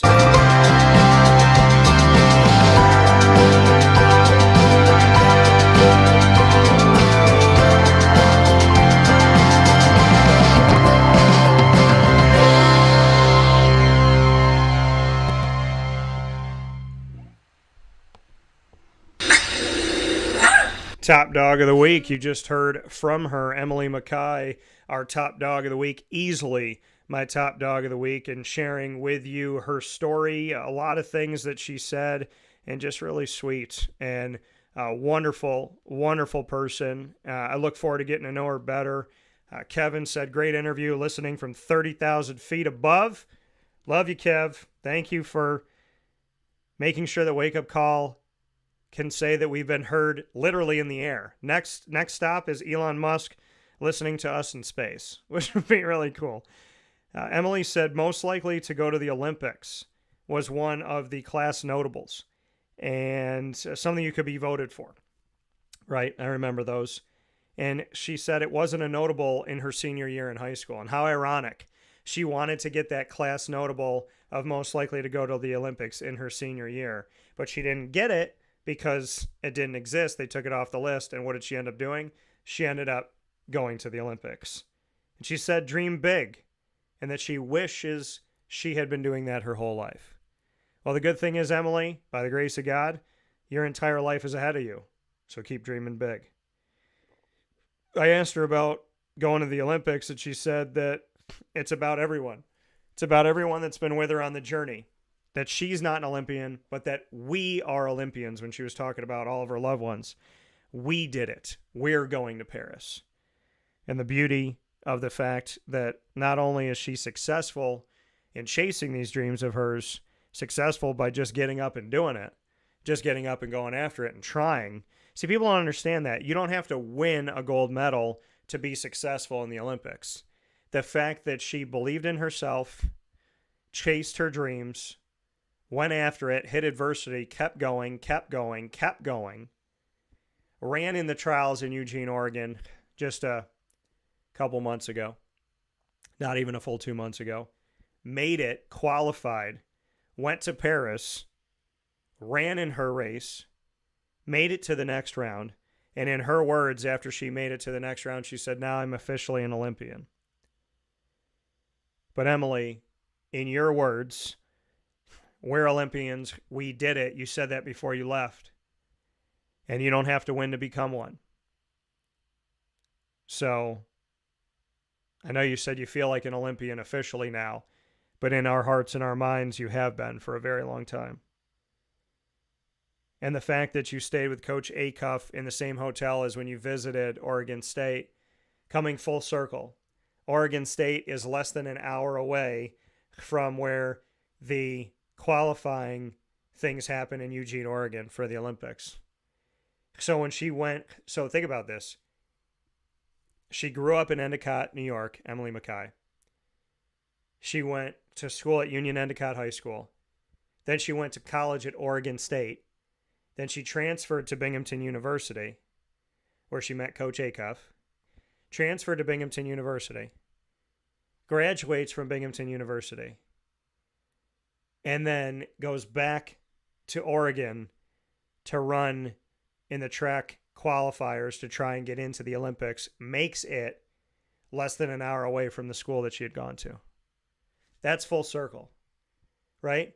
New York to Oregon to New York, back to Oregon to Paris. So when they tell you that it's an easy road to reach your dreams, it's not. When they tell you that it's an exact science straight line, it's not. Bouncing back and forth from New York to Oregon, going through these trials and tribulations. I think I should go to this school. Okay, maybe I should go to this school. Okay, and now going to this school is sending me back to where I was, to Oregon, to get to the Olympics.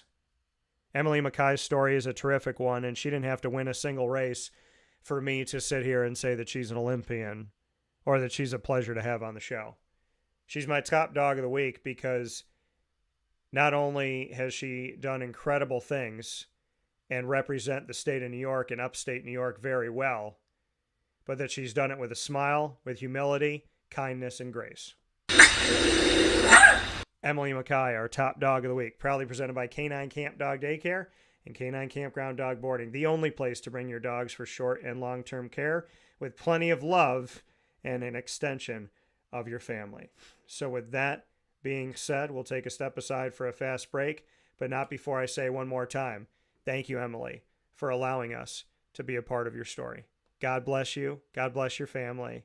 And thank you for not only chasing your dreams, but smiling and showing us that we can achieve anything and that what we believe in as a little kid can shine through our eyes years down the road when we're getting after it still.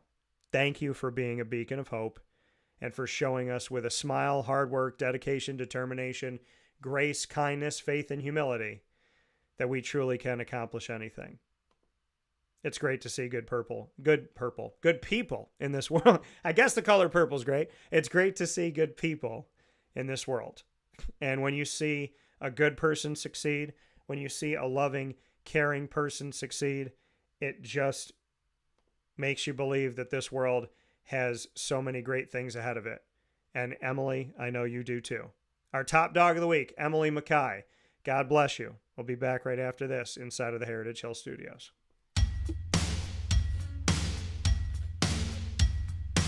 Central New Yorkers, you can now enjoy the taste of Heritage Hill award-winning craft beers, seltzers, and a full bar at 3 locations. Spend your weekends at their beautiful location in Pompey with its amazing views, sunsets, family, and pet-friendly facilities, as well as extensive private event areas. Get their taps, tonics, and tastes in their brand new North Syracuse location at Sweetheart Corner in North Syracuse, New York.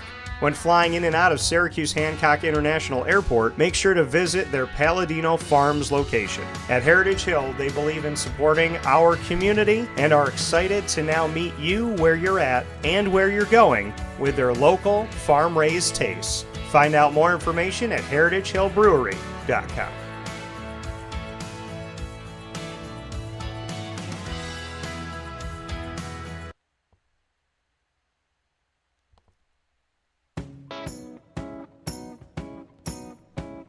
In these unique times, there are those in our community that give us a sense of normalcy and positivity. Pizza Man on 50 Oswego Street in Baldwinsville has been here for you for over 35 years and is here now. Call 315-638-1234 or order online at pizzamanbville.com to bring those familiar tastes into your home. And remember to come see our monthly on-site broadcasts centered around the community and our Baldwinsville Bees. Pizza Man in Baldwinsville. Any way you slice it, they are always here for you.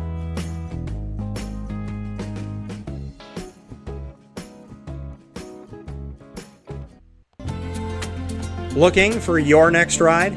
Look no further than Great Lakes Honda City, located on 7140 Henry Clay Boulevard in Liverpool, New York. Serving our community for decades, their new and pre-owned vast array of vehicles are available to you Monday through Saturday on site. To search from home, shop at GreatLakesHondaCity.com. Call 315-365-5576 to set up an appointment. That's 315-365-5576 for Great Lakes Honda City, 7140 Henry Clay Boulevard in Liverpool, New York. Great cars, great people, Great Lakes.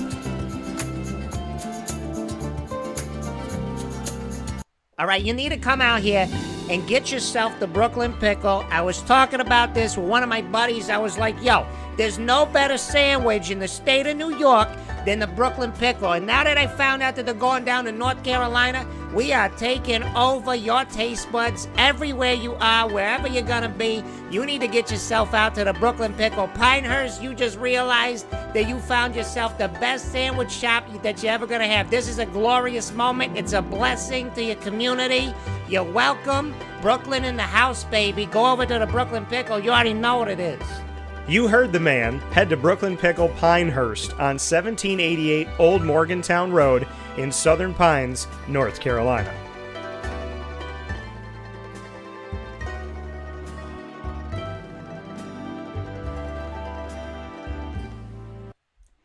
Welcome back here to Wake Up Call with Dan Tortora, where sports truly meets that thing called life. It is time on the broadcast. I can't believe we're less than a half an hour to go on today's broadcast. Time truly flies when you're chasing your dreams and having a good time. So, inside of MonPazPopcorn.com is what's popping. We've given you the annoying moment of the week, proudly presented by Carvel DeWitt.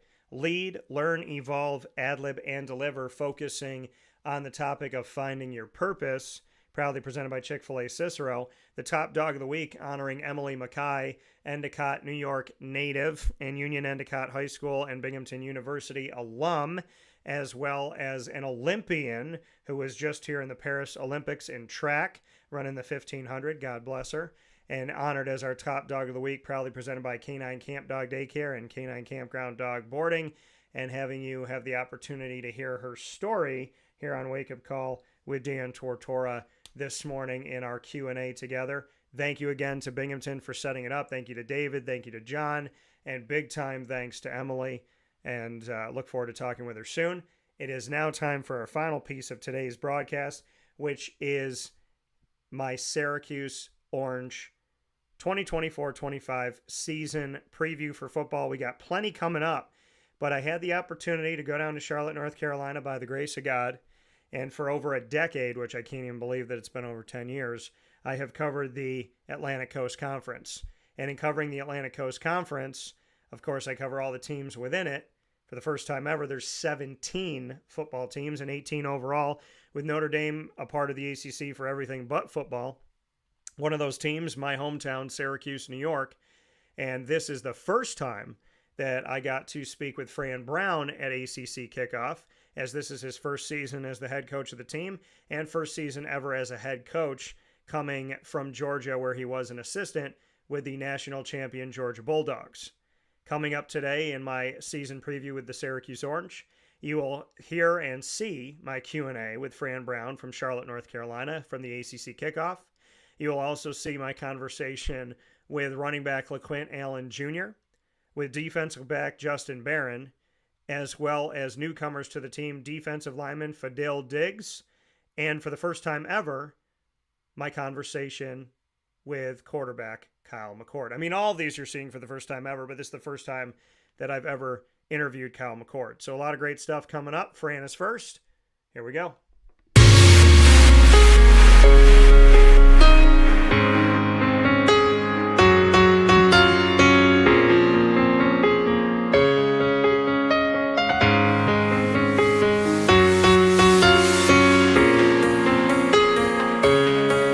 Coach Dan Tortora, wakeupcalldt.com. How are you?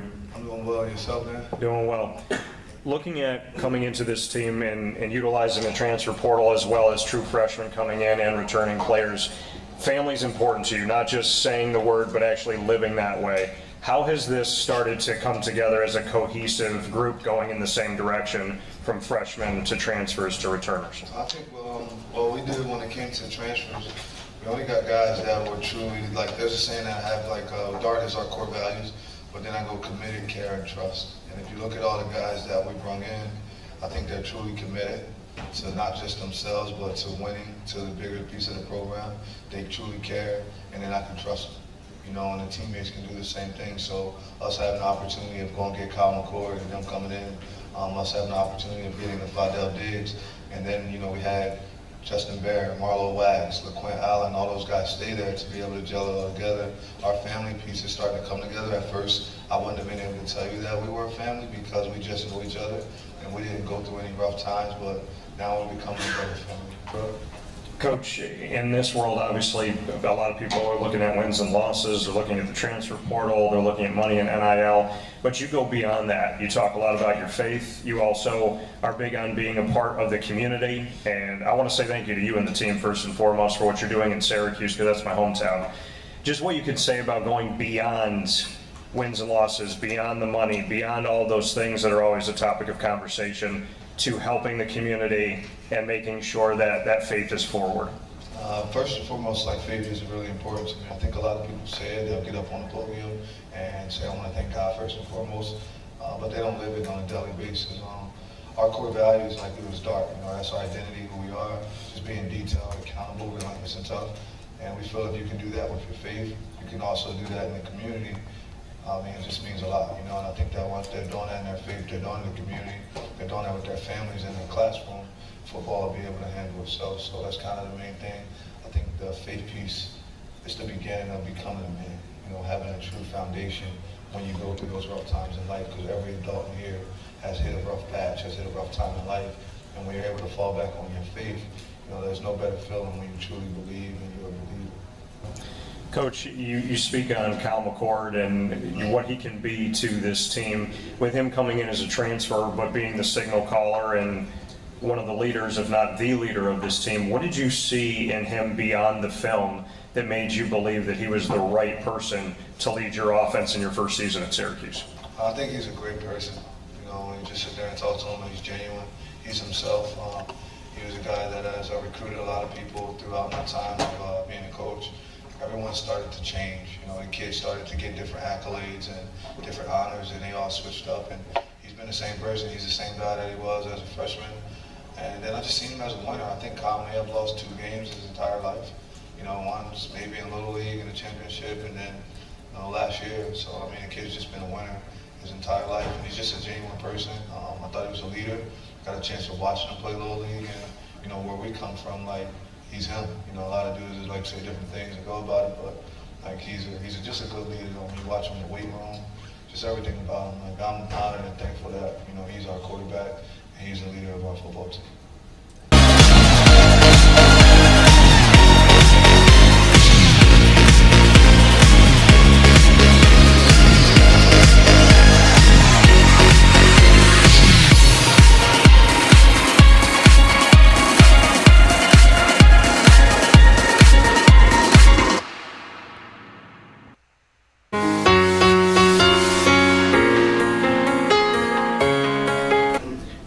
Dan Tortora, wakeupcalldt.com. For you in this offense and having Fran as your coach here overall, just what excited you about this opportunity? Because within a coaching change, some guys jump in the transfer portal, they don't wait. What made you stay and believe that Fran and this specific offense that you have is going to make you a better running back? Just knowing Fran, you know, from previous, you know, we're from the same area, New Jersey. Just knowing him and knowing what he's about, you know, we're basically on the same page. You know, being able to play for him, and you know, the transfer that's coming in to play for us too. You know, just getting that bond with him, and just everybody just getting the same, like, thank you.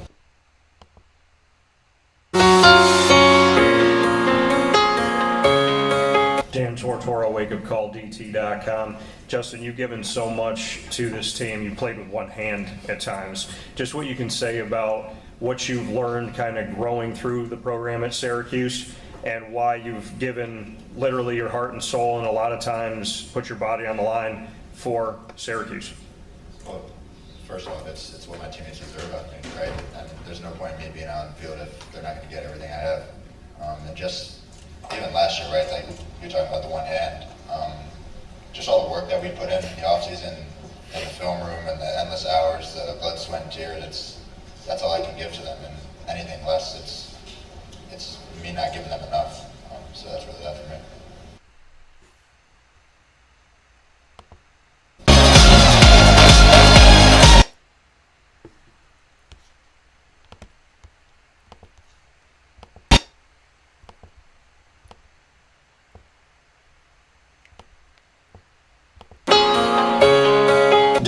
Tortora, wakeupcalldt.com. Fidel, for you coming into Syracuse, you still had a familiar face in Elijah Robinson.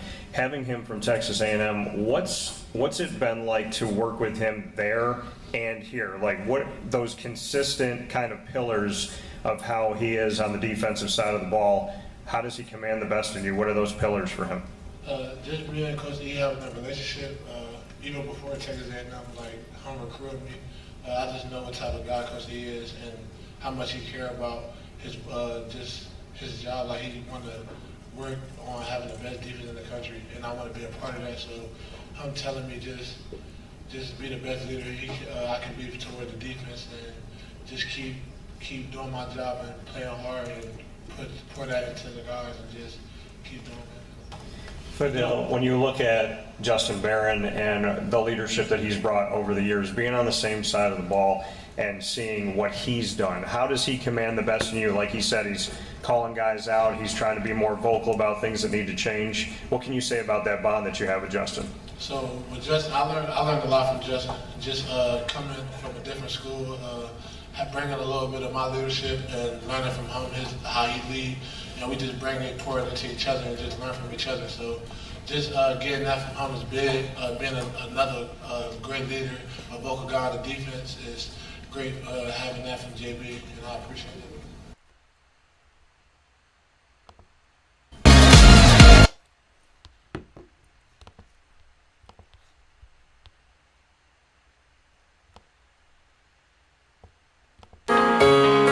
Dan Tortora, wakeupcalldt.com. Kyle, when you looked at Syracuse and you looked at the weapons that you would have, obviously some of the guys came in afterward, but looking at the weapons that you have as the quarterback of this team, how would you describe what this offense is going to be like this season? And was there someone or a couple guys that attracted you to the program? Yeah, I think we'll be dynamic.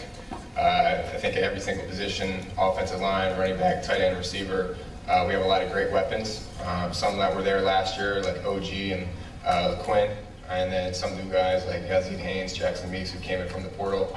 And so I'm excited. I'm excited to get going. I think we had a really good start in spring ball, and now we went out and got Savion Washington from Colorado in the portal, a good addition to the O-line. So I feel like we'll be dynamic. I feel like the toughness is definitely there. So maybe we can combine those two things. We'll be off to a good start. Kyle, coming from Ohio State, you obviously not only know all the competition inside of the Big Ten, but you know what it's like to be on the national stage and fight toward a national championship. It's been many years for Syracuse to be anywhere close to that. What makes you believe that this team this season, with you as their leader, can move forward into a place that you're familiar with, which is the national stage? Yeah, I think Coach Fran, coming from Georgia, similar school, who's been there, who's won it, he's brought that same pedigree here, and I think on top of that, the people around me, the players around me, I think are top notch. I think when you look at the team last year, having all the top guys like Arande and Justin and Marlo all decided to come back, Quinn as well, and then what we did in the portal, and I think coming together that quickly, like Fidel was just talking about how close we are, and it's like a family. So I think when you just combine all those elements, the culture, the people, the players, all that, I think that's when you give yourself opportunity to win. These all coming from the Syracuse Orange football team. In my coverage of the team over a decade, really I've been talking about Syracuse athletics since I started my career back in 2003. I mean, honestly, I've been talking about Syracuse sports since I was a little kid, but you look at this and, here we are, another season, a unique season, because there's a new head coach. And it was almost a decade since Syracuse has had a new head football coach. So this is exciting. And a lot of fans are looking forward to this. A lot of fans have high hopes about what this first season under Fran Brown can bring. And talking to these guys, some of the things that stuck out from what you just saw in my Syracuse Orange Football Preview, and there's going to be plenty coming up from this. So those of you that are on our social media, you already know that you can check out so many things with Facebook at Wake Up Call DT, X, the former Twitter, at Call DT, and Instagram at Wake Up Call _DT. Of course, our YouTube channel that you're on right now watching and listening, youtube.com/Wake Up Call DT. Not only did you just see those Q&As with the Syracuse Orange, but I just officially released them all as their own specials. So they instantaneously this morning, as you were watching and listening, immediately following that, are now their own specials. So you can see my Syracuse Orange 2024-25 football preview with running back LaQuint Allen Jr. as its own special. The conversation with defensive back Justin Barron, the conversation with Fadil Diggs, defensive lineman, with quarterback Kyle McCord that you just saw, and with head coach Fran Brown. Each of those is its own individual special on our YouTube channel. If you've not been on our YouTube channel, go to youtube.com/wakeupcalldt. Click subscribe, hit the notification bell. You can also find us on YouTube by going to the app or youtube.com and searching at wakeupcalldt, which is the same thing you can do on Facebook, and you'll find us there. Make sure to subscribe and hit the notification bell. If you're on here right now watching the show anywhere in the world, I ask you to do that as well. So thanks for being here with us. But just so you know, each of those conversations that you just all saw within the Heritage Hill Studios here on Wake Up Call with Dan Tortora are now their own specials. So you can watch each of those individually. Fran Brown, quarterback Kyle McCord, defensive lineman Fadil Diggs, defensive back Justin Barron, and running back LaQuint Allen Jr., all available to you on our YouTube channel. And they're also going to be available individually on our Facebook channel this afternoon starting at noon Eastern time on facebook.com/wakeupcalldt, where a lot of you are watching and listening right now. So my thoughts coming off of this, Fran and I talk a lot about family and about faith. So I talked with Fran off the air, and I said to him, I was like, Fran, I'm really big on faith. God is the most important thing to me. And I said, I know that we don't really have necessarily the time in a press conference to talk about it. And he said, Dan, you can always talk to me about God in a press conference. Like, don't feel like you can't talk to me about faith. And since he said that, him and I have talked about faith in multiple press conferences, and I thank him for that. Fran made the note that he couldn't necessarily say that this team was a family initially, but he feels like they're a family now. And that, to me, is going to be huge because Syracuse has a bunch of transfers, true freshmen, and they also have returners. And getting all of them to work together with an entirely new staff, there's a lot of new, a lot of changing of the environment at Syracuse, and you got to turn that in the right direction. So when you have members from the prior team, members from other teams that have transferred in, and then members that are coming from high school and prep school, you got to bring that all together with a coaching staff. And the interesting thing is the transfers, this is a new coach to them, even if Fran Brown had been at Syracuse for 10 years. To the freshmen, this is a new coach for them. To the returners, it's a new coach for them. So where they can all come together on, in a very simple way, is saying, okay, some of us are returning to the team, some of us are transferring from another team, and some of us are coming from high school and prep school, but Fran Brown is a new coach to all of us collegiately, so they can definitely bond on that. And it seems like the guys have been, at least from what I've seen, have been bonding with each other and having some fun.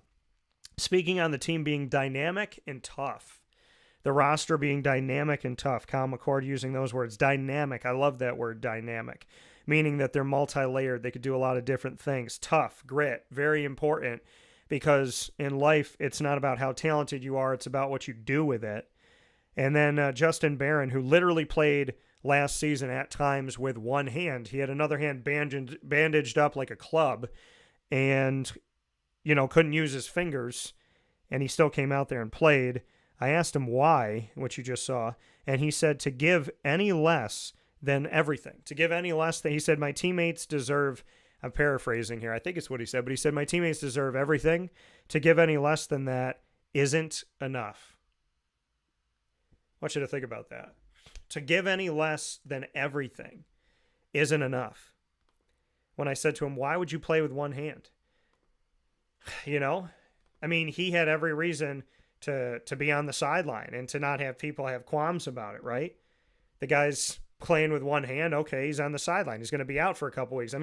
Other people would have been out, but he wasn't.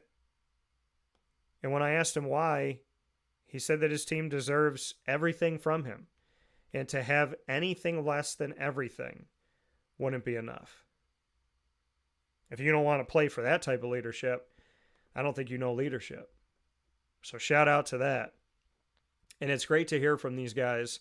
And I told you this is a preview. So with this being a preview, if we take a look at Syracuse's football schedule for 2024 and see what we got going on here. I've had a lot of people ask me recently here, how do you feel about Syracuse's record and whatnot? Well, Syracuse does not leave the state of New York. They don't leave home. They don't leave the Dome all of September. So to Syracuse fans, you're spoiled. Because in September, well, right at the end of September into September, the first 4 games, Syracuse is home.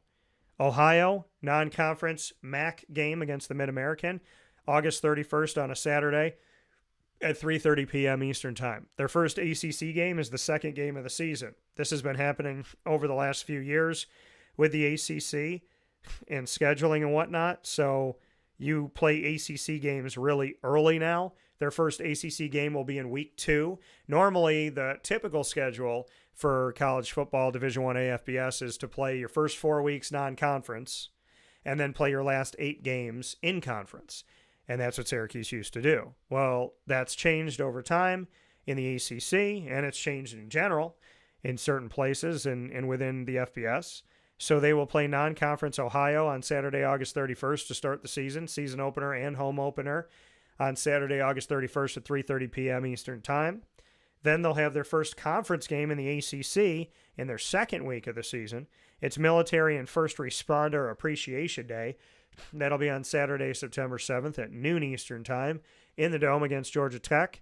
Then they will have a break. They'll have their first of 2 bye weeks coming in just the 3rd week of the season. In the 4th week, they will face off Stanford. I would say it's on a short week, but it's not because they have 13 days off thanks to the bye week. On Friday, September 20th at 7:30 p.m. Eastern Time, Friday Night Lights game will be Stanford's first ever game as an ACC team, and that game will be Syracuse hosting the Stanford Cardinal at 7:30 p.m. Eastern Time, Friday, September 20th. Their final home game of their first 4 games is going to be Family Weekend Youth Sports Cheer and Dance Day, which is Saturday, September 28th at noon Eastern Time against Holy Cross, an out-of-conference game against the Holy Cross Crusaders, who are in the FCS Division I AA. Then Syracuse will play their first road game. Last year, Syracuse had no games home in October. This year, Syracuse has no home games in October. So, interesting.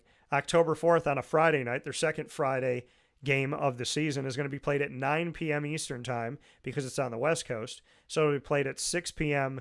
on site at the Allegiant Stadium in Las Vegas, Nevada. It's the first ever matchup between the UNLV Rebels and the Syracuse Orange in college football. That game on Friday, October 4th, will be at 9 p.m. Eastern Time, 6 p.m. Pacific, once again at Allegiant Stadium, the home of the Las Vegas Raiders, with Syracuse at UNLV, their first road game of the season. Their second road game of the season will be on Saturday, October 12th, 8 days later. A time has not been announced, but they'll be in Raleigh, North Carolina against NC State inside of the ACC. Then they'll take a break, and after their second bye week, they will play 3 days after my birthday on October 24th on a Thursday night. So Syracuse getting a lot of those primetime games, Thursday, Friday night games. They'll play Thursday, October 24th at 7:30 p.m. Eastern Time against longtime rival Pittsburgh on the road in Pittsburgh, Pennsylvania. And then in November, right at the start of November, they will be back at home and they will play their last 4 weeks of the season. They'll play their last 5 weeks of the season with no bye week. They will play on Saturday, November 2nd in the Dome in their first game back at home after playing a bunch of games on the road. They'll be facing off against ACC foe, the Virginia Tech Hokies. Time is not announced yet. The following Saturday, November 9th, time is not announced yet. They'll be on the road at Chestnut Hill, Massachusetts to play longtime rival Boston College Eagles inside of the ACC. Then they'll travel to the West Coast and they'll face off against the Cal Golden Bears in Cal's first season in the ACC. Syracuse will travel to Cal to face off against them in Berkeley, California on Saturday, November 16th. A time hasn't been announced. You could see a theme here. And on Saturday, November 23rd, they will play old-time rival, the UConn Huskies, who are still an independent team in college football after leaving the American Athletic to join the Big East in everything but football, because the Big East doesn't have football. They will face off against UConn on Saturday, November 23rd, out-of-conference game. Syracuse, atypical for Syracuse historically, but their last non-conference game will be the second to last week of the season, up against a long-time foe, UConn, in the Dome. And then, I've been making a note about this a lot to you all, on Saturday, November 30th, to the date and the day of the week, Miami will play Syracuse in the Dome in Syracuse, New York, for the first time in 22 years, to the day and the date. The last time the Miami Hurricanes faced off against Syracuse in the Dome, they were not ACC foes. They were Big East foes. On Saturday, November 30th, 2002, Miami faced off against Syracuse in the Dome. On Saturday, November 30th, 2024, it'll be Syracuse's first game against Miami in Syracuse since joining the ACC over a decade ago, and only the second time that Syracuse and Miami have played each other as both ACC members in over a decade, which shows the insanity of the ACC's former schedule, which didn't have you rotate to what it is now, where every 4 years you're going to play every team twice, home and home. So what that means is if you stay in Syracuse for 4 years, you're going to see Miami on the road and Miami at home, along with everybody else, trying to work these through the schedule. And at least that was the plan before Cal, SMU, and Stanford joined. So Miami's coming to the Dome for the first time in over 2 decades, and only the second time Miami and Syracuse have faced off against each other since Syracuse joined the ACC in 2013, which is insane. That means only 2 times in 11 years will these teams have played each other, and they're both in the same conference, which shows what was wrong with conference play, but also the system of having a conference with divisions that Syracuse would play the Atlantic Coast teams every single year. The BCs and the Louisvilles and Clemson and Florida State and Wake Forest and NC State, they would play them every single year, and then they would have a team from the Coastal Division on the other side of the ACC that was an all-time rival, which was Pittsburgh, that they played every year, and 1 rotator, which means that they would have to rotate through the other 6 schools in the Coastal Division. And so you would think every 6 years, right? Like once within 6 years, because there's 6 teams and you had that 1 rotator game, you're going to play Miami. But that didn't happen. Well, no, I shouldn't say that. It did happen because Syracuse hasn't been in the ACC for 12 years.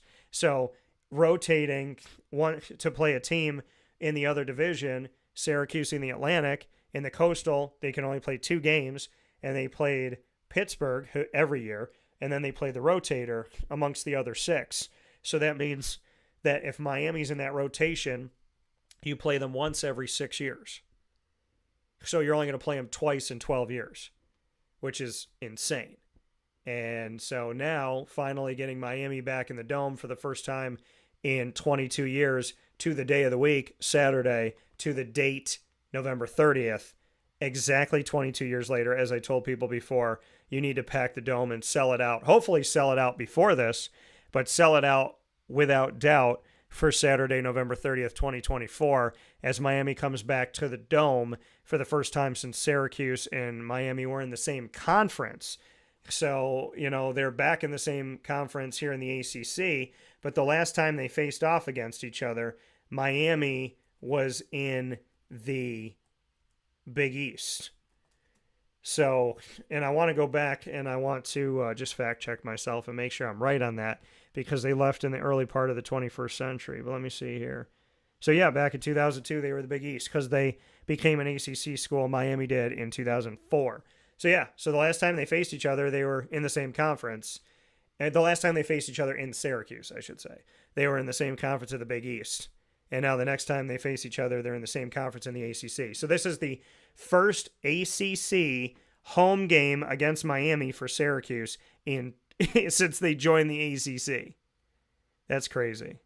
So crazy. But happy it's finally here. So I've been circling this game for a long time. And looking at Syracuse's schedule, like I said, people are asking me, what do you think the record's going to be? Feet to the fire based on paper. Keep in mind, this is an entirely new coaching staff for the most part. Kendall Coleman's still there. Will Hicks is still there. But in a lot of ways, this is, new D coordinator, new offense coordinator, new special teams coordinator, new head coach, new philosophies, new things they're doing, cadence, way that they're going about things, verbiage, whatnot, so on and so forth, system, because our defense now is a 4-2-5, not a 3-3-5. So you got 4 defensive linemen instead of 3 defensive linemen, but still 5 on the back end, meaning that they are still seeing the value in the defensive backs, just like Dino did with his defense and putting a lot of emphasis there, and rightly so, because a bunch of those guys are in the NFL right now. When you look at Andre Sisco and Ifeatu Melifonwu, Trill Williams, Garrett Williams, guys that have advanced out of Syracuse's back line of defense into the NFL, and not only in the NFL, but making 53-man rosters and playing and starting. We got guys out there starting in the NFL. So awesome to see that for the Syracuse Orange. So feet to the fire, knowing that you have a new staff, a new quarterback, a new offense, new defense. We'll see what special teams looks like. Returning faces, transfer faces, true freshman faces. With all of that put in there, feet to the fire. I'm going to go down the line here for Syracuse because it's a football preview, so let's preview it. I'm going to have Syracuse beating Ohio, and the Georgia Tech game is tough. The good thing is you're playing Georgia Tech early. Syracuse had an awful game last year against Georgia Tech. Isaac Elford and I, who do Tortora and Elford inside a wake-up call every football season, so stay tuned for that, inside of the Heritage Hill Studios. We were talking about the Georgia Tech game this week, and he made me remember it, and I didn't want to. That was a game where Syracuse was just trying to lose. That's what it felt like. It was like they're just trying to give it away. It was awful. It was just so awful. And the defense has created so many opportunities in the last few years for Syracuse, but the offense just struggled to score. And granted, Garrett Schrader was playing with 3 injuries, or 1 injury, or 2 injuries at certain points this season, and he's a trooper, man. He went through hell for this team, and I don't think he gets the credit for it. On the show here on Wake Up Call, he does. But playing Georgia Tech, that's kind of a toss-up game to me in the second game of the season. Stanford coming into town. They have to travel from the West Coast to the East Coast. So I'm going to say Syracuse comfortably 2-1 out of that. Holy Cross 3-1. UNLV on their first road game, I'm going to say 4-1. NC State, I'm going to say 4-2. Pittsburgh, I'm going to say 5-2. Virginia Tech at home for Syracuse, I'm going to say 6-2. BC on the road, they got a new head coach in Bill O'Brien. I'm going to say 7-2. Syracuse at Cal, they got to go to the West Coast. I want to say 8-2. UConn 9-2, and Miami, I'm going to say maybe 9-3. So, I said Syracuse is comfortably 8-4. I've been saying that for months. Looking at this schedule in the here and now, I have 9-3. So right around that area of 9-3, 8-4. I think they can get to 10-2. But again, this is with a lot of moving pieces. This is with a almost completely new coaching staff. And I say almost completely because, again, Kendall Coleman, who's an alum, is there. Will Hicks is still there. Thank God. Love Coach Hicks. Love Kendall Coleman too. So mostly a new team, new head coach, new offensive coordinator, new special teams coordinator, new defensive coordinator. So new team in the sense of coaching, transfers, true freshmen, and returning guys. How is that all going to gel together? How is that going to work together? How is Fran going to coach for the first time ever as a head coach on the sideline? How does he manage a game? How does he oversee? Because he's literally going from assistant coach to head coach, and he said he never became a coordinator because he had opportunities, but he thought that, he should stay where he was and do the things that he was doing. So it wasn't that he wasn't offered coordinator opportunities, because some things that people knocked on Fran was, how do you hire a guy who's never been a head coach, let alone never been a coordinator? He's only been an assistant coach. And I think you have to look at each person's story, and I don't think it's fair to say someone's only been something. But we will see exactly what his coaching style is like and how he manages a game. I'm sure there's going to be some kinks. I'm sure the end of the season won't be the same as the beginning of the season, because anybody in life should be learning and growing at all times, and I'm sure that Fran will be doing that by the grace of God. But looking at this schedule, just simply looking at what I'm seeing on paper, I'm going to say 9-3 this morning. I've comfortably said 8-4. And, you know, a lot of things got to go right, and guys got to stay healthy too for that to happen. God willing, they will with all these teams, because I never want to see a team struggle based on injury or anything like that. I want to see a team at full go, giving their all against somebody else's all, and may the best team win. With that being said, we're going to take a step aside here on Wake Up Call with Dan Tortora inside of the Heritage Hill Studios for our final fast break. We'll wrap up the show right after this, and I want to thank you for being a part of the show today.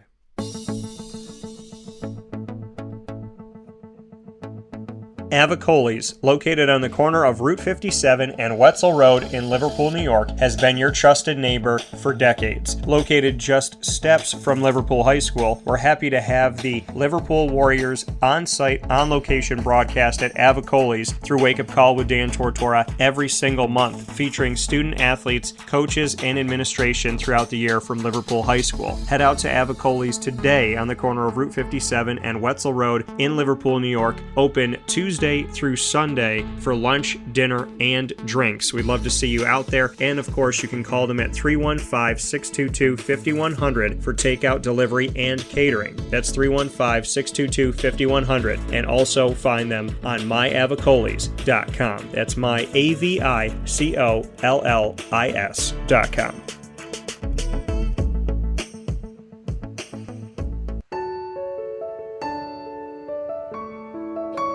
Having peace of mind when you're out of town that your furry-loving friend is safe and sound means taking them to Canine Kampground, because we all know that when it comes to the love of our pets, it goes well beyond the call of duty to make sure they're safe and sound. Right, Lily?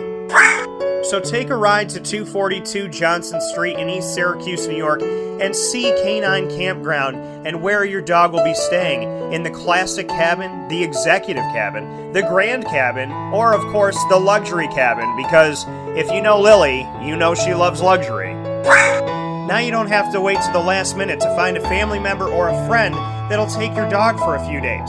Call Canine Kampground at 315-299-4013. That's 315-299-4013. Their drop-off and pickup times are Monday through Sunday. Check K9Kampground.com for more information. That's the letter K, the number 9, and Kampground spelled with a K.com. K9Kampground.com. When you're going out of town, bring your dog to K9 Kampground.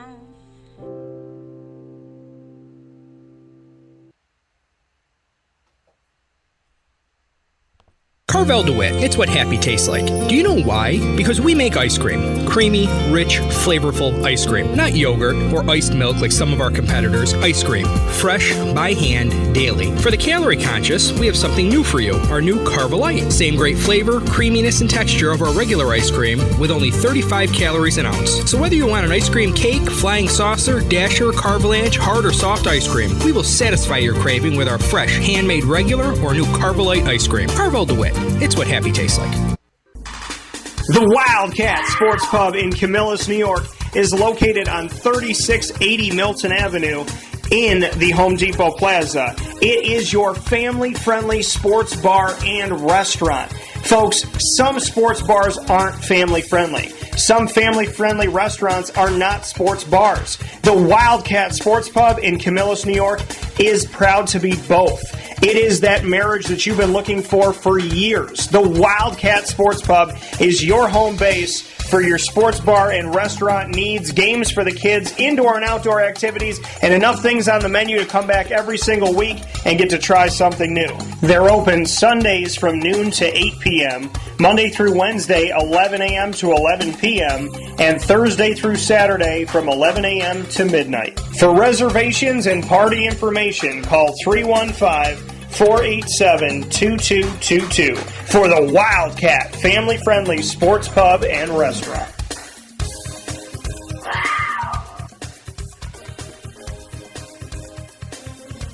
GG Cards and Breaks. Like, comment, subscribe.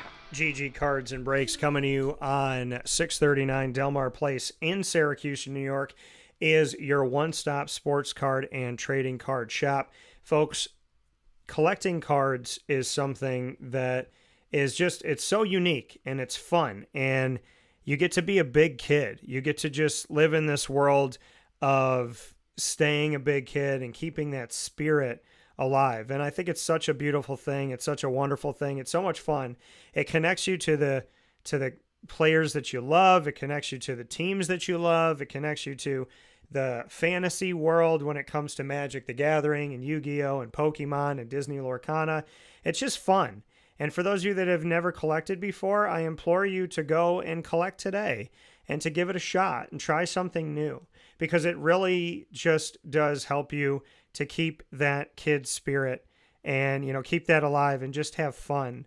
It's such an awesome thing to do, and it ends up bonding you with people and, total strangers. I look back at over a year at being at GG Cards and Breaks and working with GG Cards and Breaks, and I have a ton of friends now that I would have never met. People that I genuinely care about and that I genuinely think are wonderful people, and I never would have met them if not for GG Cards and Breaks, if not for collecting sports cards, if not for their trade nights. So it's not just about going and doing something different, right? It's about going and connecting with the community. It's about just bringing people together and having that positivity. I can't say enough about it, because why do I collect cards? Because it's fun. Because I love sports, because I love my favorite teams, because I love my favorite players. And at the same time, I love to buy, sell, and trade. And on top of that, I just, I love opening a pack or a box and never knowing what you're going to get. That to me is so cool. And even if it's a pack of cards or a box of cards of something I've never opened before, I'm excited to see what's going to be that thing that I bring home. What am I going to get? And it's cool, it's different, it's unique, and I just love how they do it there. It starts with Josh and Anthony, and it trickles throughout the entire team. They're just a different place for all the right reasons, and when you go in there, you can't help but stay for a while. You can't help but build those relationships and learn from people. And I went in there yesterday, and I was there for a couple hours, and I got to see Joel, and I got to see Anthony, and I got to see Josh, and it got really busy, and I got to see all of these guests, not customers, guests that I had never seen before. These new people that were coming in and complimenting the store and saying, it's great what you got here. And I just think that that's awesome. So seeing them win is just different to me. Again, I could tell you about all the great sports cards they have. I could tell you about the variety that they have and everything that is available to you. But more than anything else, I want to tell you that they're big kids. I want to tell you that they're nice people.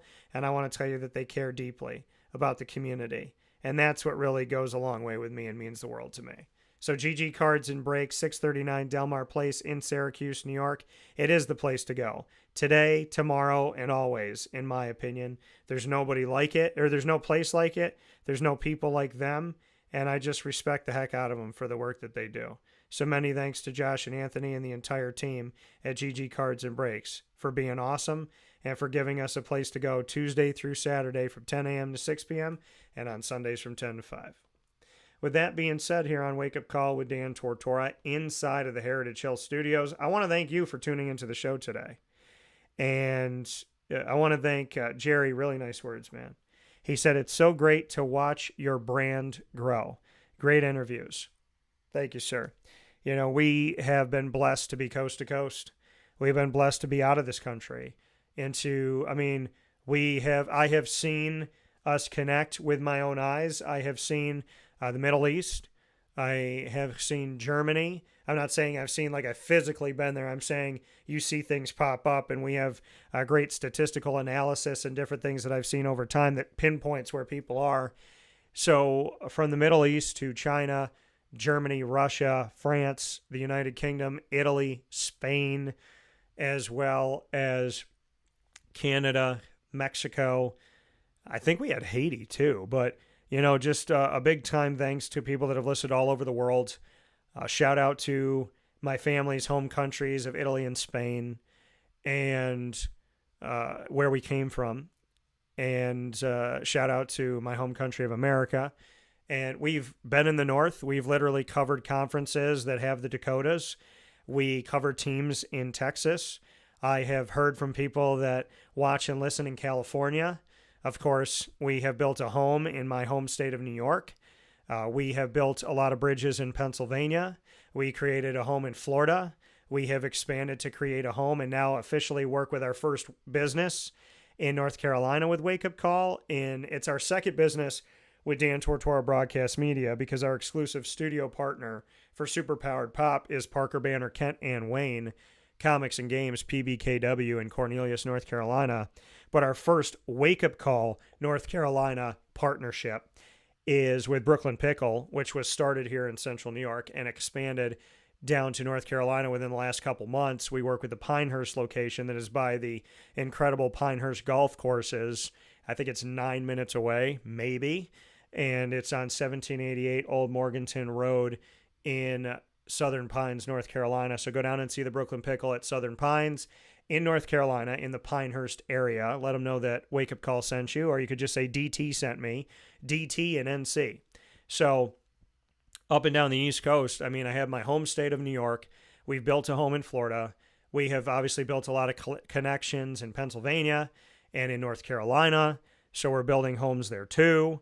And I just feel very honored and blessed and privileged to have had support all across this great nation for Wake Up Call and all across the world, and 30,000 feet in the air for people that are flying have listened and watched the show.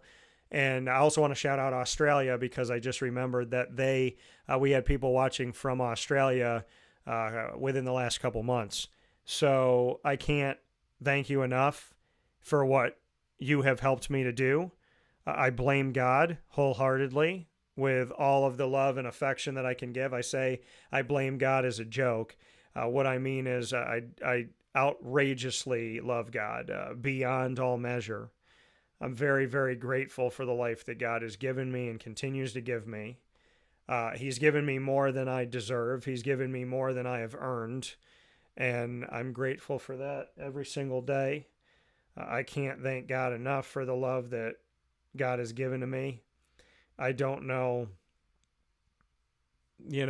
I know God loves us, but I don't know why he's given me so much. I can't thank him enough for it. I really can't. I'll never be able to, but I will try to every day of my life. Thank God for what I've been given.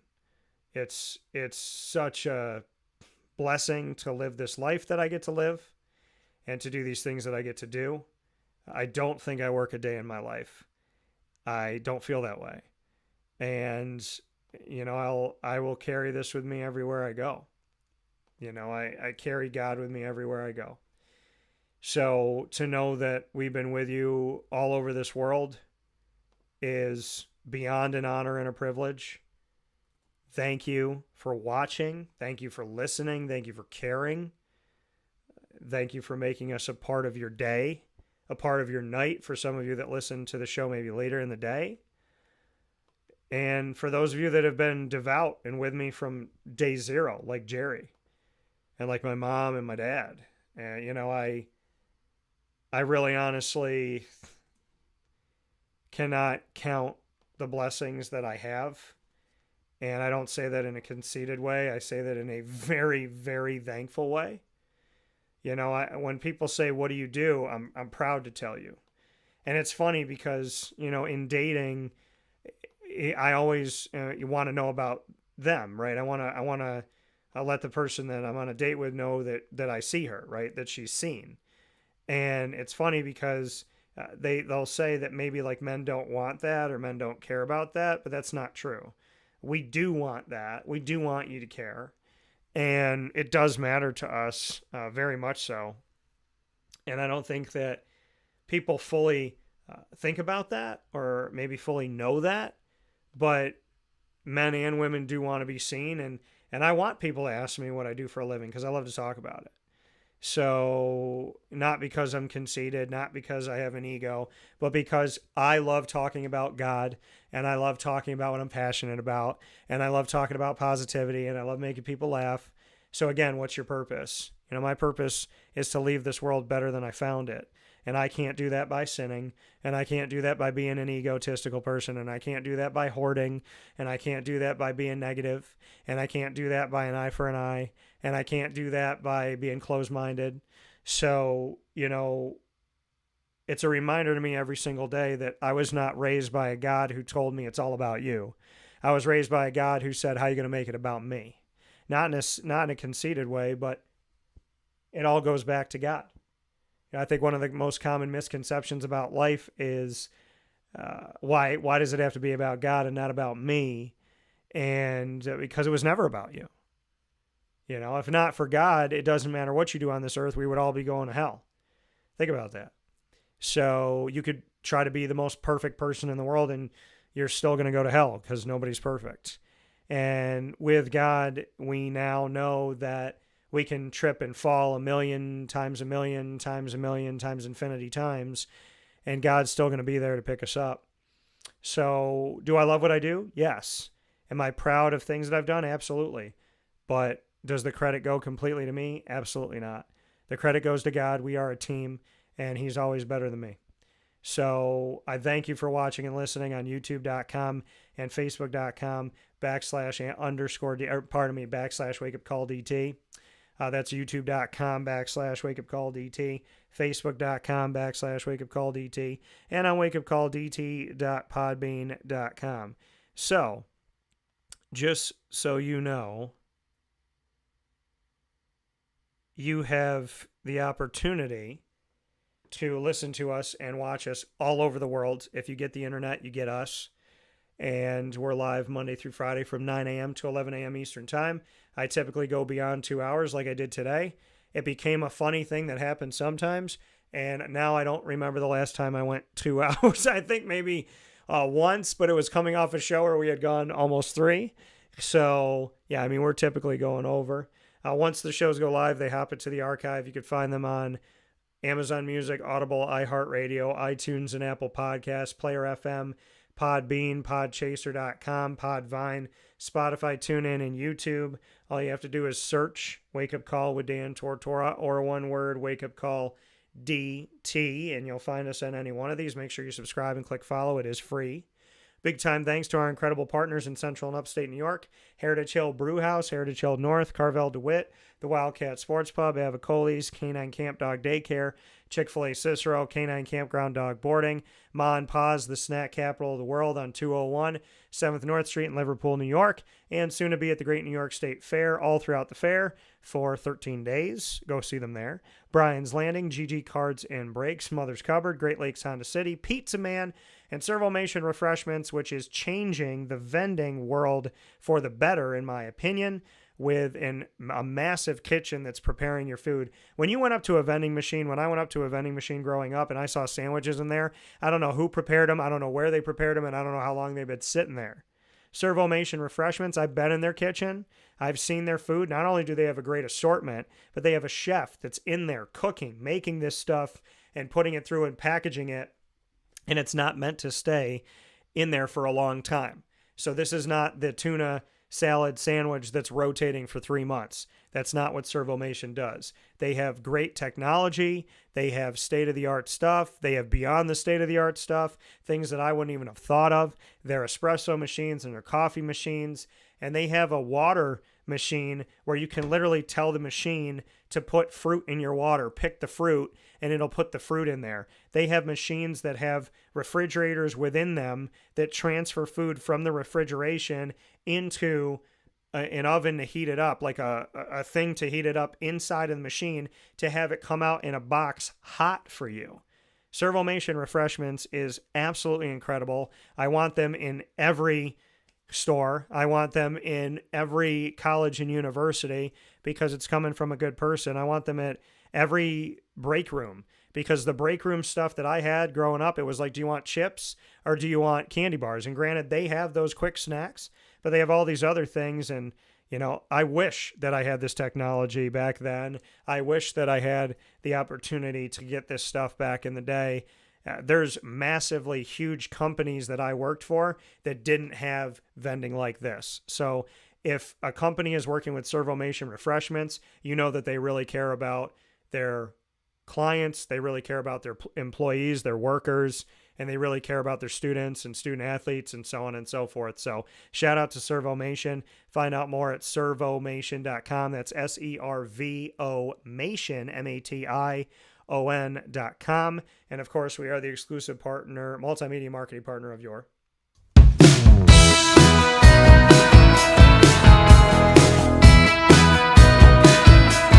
Lemoyne College Dolphins. It's Fins Up every single month. With the Lemoyne College Dolphins, you will find the Dolphins during Dolphin Time, which comes to you Wednesdays at 9 a.m. Eastern Time, featuring student athletes, coaches, administration, future Dolphins, and alumni throughout history. You can find all of our content by going to youtube.com/wakeupcalldt. Click subscribe, hit the notification bell, and find our Lemoyne playlist. You can also find your Dolphins on wakeupcalldt.com's homepage and underneath the exclusive partners tab. For more information, go to LeMoyneDolphins.com. And as always, Fins Up.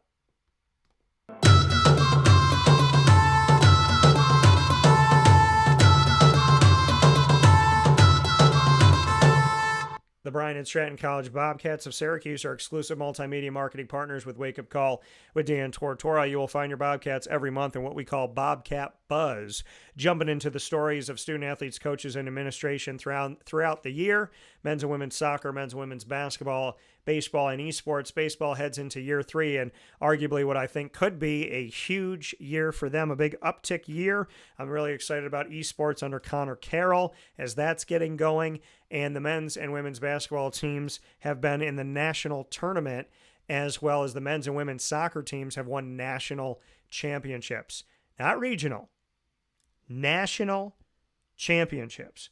Keep in mind to that, folks. Bryan and Stratton College of Syracuse has 2 campuses, one on James Street up the hill from the city of Syracuse in Syracuse, New York, and right off of Route 57 across the street from Avicoles in Liverpool, New York. You'll find your Bobcats by going to youtube.com/wakeupcalldt. Click subscribe, hit the notification bell, and find the BSC Syracuse playlist.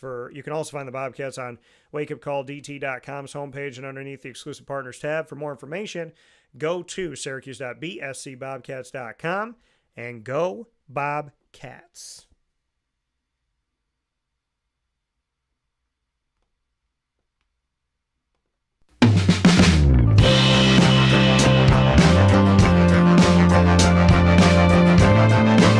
The Binghamton University Bearcats are exclusive multimedia marketing partners with Wake Up Call with Dan Tortora. You will find your Bearcats every Tuesday during Bearcat Time, exclusively on Wake Up Call with Dan Tortora at 10 a.m. Eastern Time, worldwide on Tuesdays. And under Promise Over Deliver, we gave you a Bearcat Break Room special today with Emily Mackay celebrating her time as an Olympian in this year's Paris Olympics. You'll find all of our content with the Bearcats by going to youtube.com/wakeupcalldt. Click subscribe, hit the notification bell, and find the Binghamton playlist featuring our Moments with Marshall specials with Binghamton University AD Gene Marshall, as well as our Bearcat Break Room with student athletes, coaches, and administration. For more information, as well as alumni in the case of Emily Mackay. You can also find the Bearcats by going to wakeupcalldt.com's homepage and underneath the exclusive partners tab. For more information, go to bubearcats.com and go Bearcats. With that being said, I want to thank Carvel, as always, for the annoying moment of the week. Carvel DeWitt every single Friday. Carvel DeWitt is the proud home of my exclusive Sunday. You can get the DT Dolphin any day of the week, any season of the year. That is winter, spring, summer, and fall. All you got to do is call Carvel DeWitt. So make sure you go out there and do that. Carvel DeWitt, appreciate you so very much. Thank you for believing in me and becoming the first partner when I stepped out on my own and created my own business. I will never forget that, Jay Cartini and Carvel DeWitt, the longest standing Carvel franchise in America and the longest partner time-wise with Wake Up Call with Dan Tortora and Dan Tortora Broadcast Media. Go and get the DT Dolphin today at Carvel DeWitt down the street from Lemoyne College. It is an ode to the Dolphins and a tribute to the Dolphins. It's mint chocolate chip ice cream, which is green for, of course, the Dolphins, topped off with whipped cream and a cherry, green and gold sprinkles for Lemoyne, and a chocolate dolphin jumping out of your whipped cream, as well as hot fudge on that mint chocolate chip. Go and get it today, as so many people have, at Carvel DeWitt. Thank you for all your love and support, Jay and the team. Chick-fil-A Cicero, one of my best friends, my brother, Jimmer Sikowski, the proud owner-operator of Chick-fil-A Cicero, the first ever Chick-fil-A in Central New York in history. Big-time shout-out to Jimmer and the crew, as well as Betty and the whole Sikowski family. Appreciate you so very much. Appreciate everybody that's been on the show. We bring you Lead every Friday. We also bring you The Light Between Us. There's going to be a new one coming up. The Light Between Us spreads love, positivity, and faith from sitting down with the Chick-fil-A Cicero team members and bringing that to your doorstep, because who doesn't need a little more positivity in their life? So make sure you check out The Light Between Us. All of those episodes are on youtube.com/wakeupcalldt and on facebook.com/wakeupcalldt. Top Dog of the Week honoring Emily Mackay. Thank you to Emily. Thank you to David O'Brien and John Hartrick of the Athletic Communications Department at Binghamton University. Thank you to Emily's family for raising her right. Thank you to Coach Acuff, who I did a special with as well, and has been the coach of Emily Mackay and was out there with her in Eugene, Oregon to see her qualify for the Olympics. Big time shout out to Emily again, and to just her awesome attitude and hard work and just representing upstate New York so very well. So God bless you, Emily. Thank you for showing the world what Endicott, New York is all about. Upstate New York, the Southern Tier, Binghamton University, Union-Endicott, as well as your family and who you are. You represented so many of us, including the entire United States of America, and I'm grateful that you did, and I look forward to all that is to come with you, Miss Emily Mackay. God bless you, and thank you for all that you do. And you were an Olympian to me well before anything happened in Paris. So God bless to you, and many thanks. And a big time thanks to Syracuse and our football preview. Shout out to head coach Fran Brown, transfer quarterback Kyle McCord, transfer defensive lineman Fidel Diggs, as well as returning defensive back Justin Barron, returning running back LaQuint Allen Jr. I want to thank Tyler Patrick Cady of the Athletic Communications Department, as well as Susie and Susan and Pete and everybody that helps out. Shout out to Will Hicks as always, because I feel like it. And a big time thanks to the coaching staff and for everybody giving us the opportunity to speak with Syracuse, and of course the ACC for putting on a fantastic ACC kickoff once again. With that being said, Facebook at Wake Up Call DT, X at Call DT, Instagram at underscore DT, at Wake Up Call underscore DT on Instagram. Thanks to the city of Charlotte for hosting the ACC kickoff, and big time thanks to the state of North Carolina. Go out and see the Brooklyn Pickle. Let them know that DT sent you to their Pinehurst location on 1788 Old Morganton Road in Southern Pines, North Carolina, right by the historic Pinehurst golf courses. Some of the best, if not the best in America. And look forward to seeing you all out there. God bless. No stress. Do your best. Have a wonderful day. Be safe. Stay well. And know that I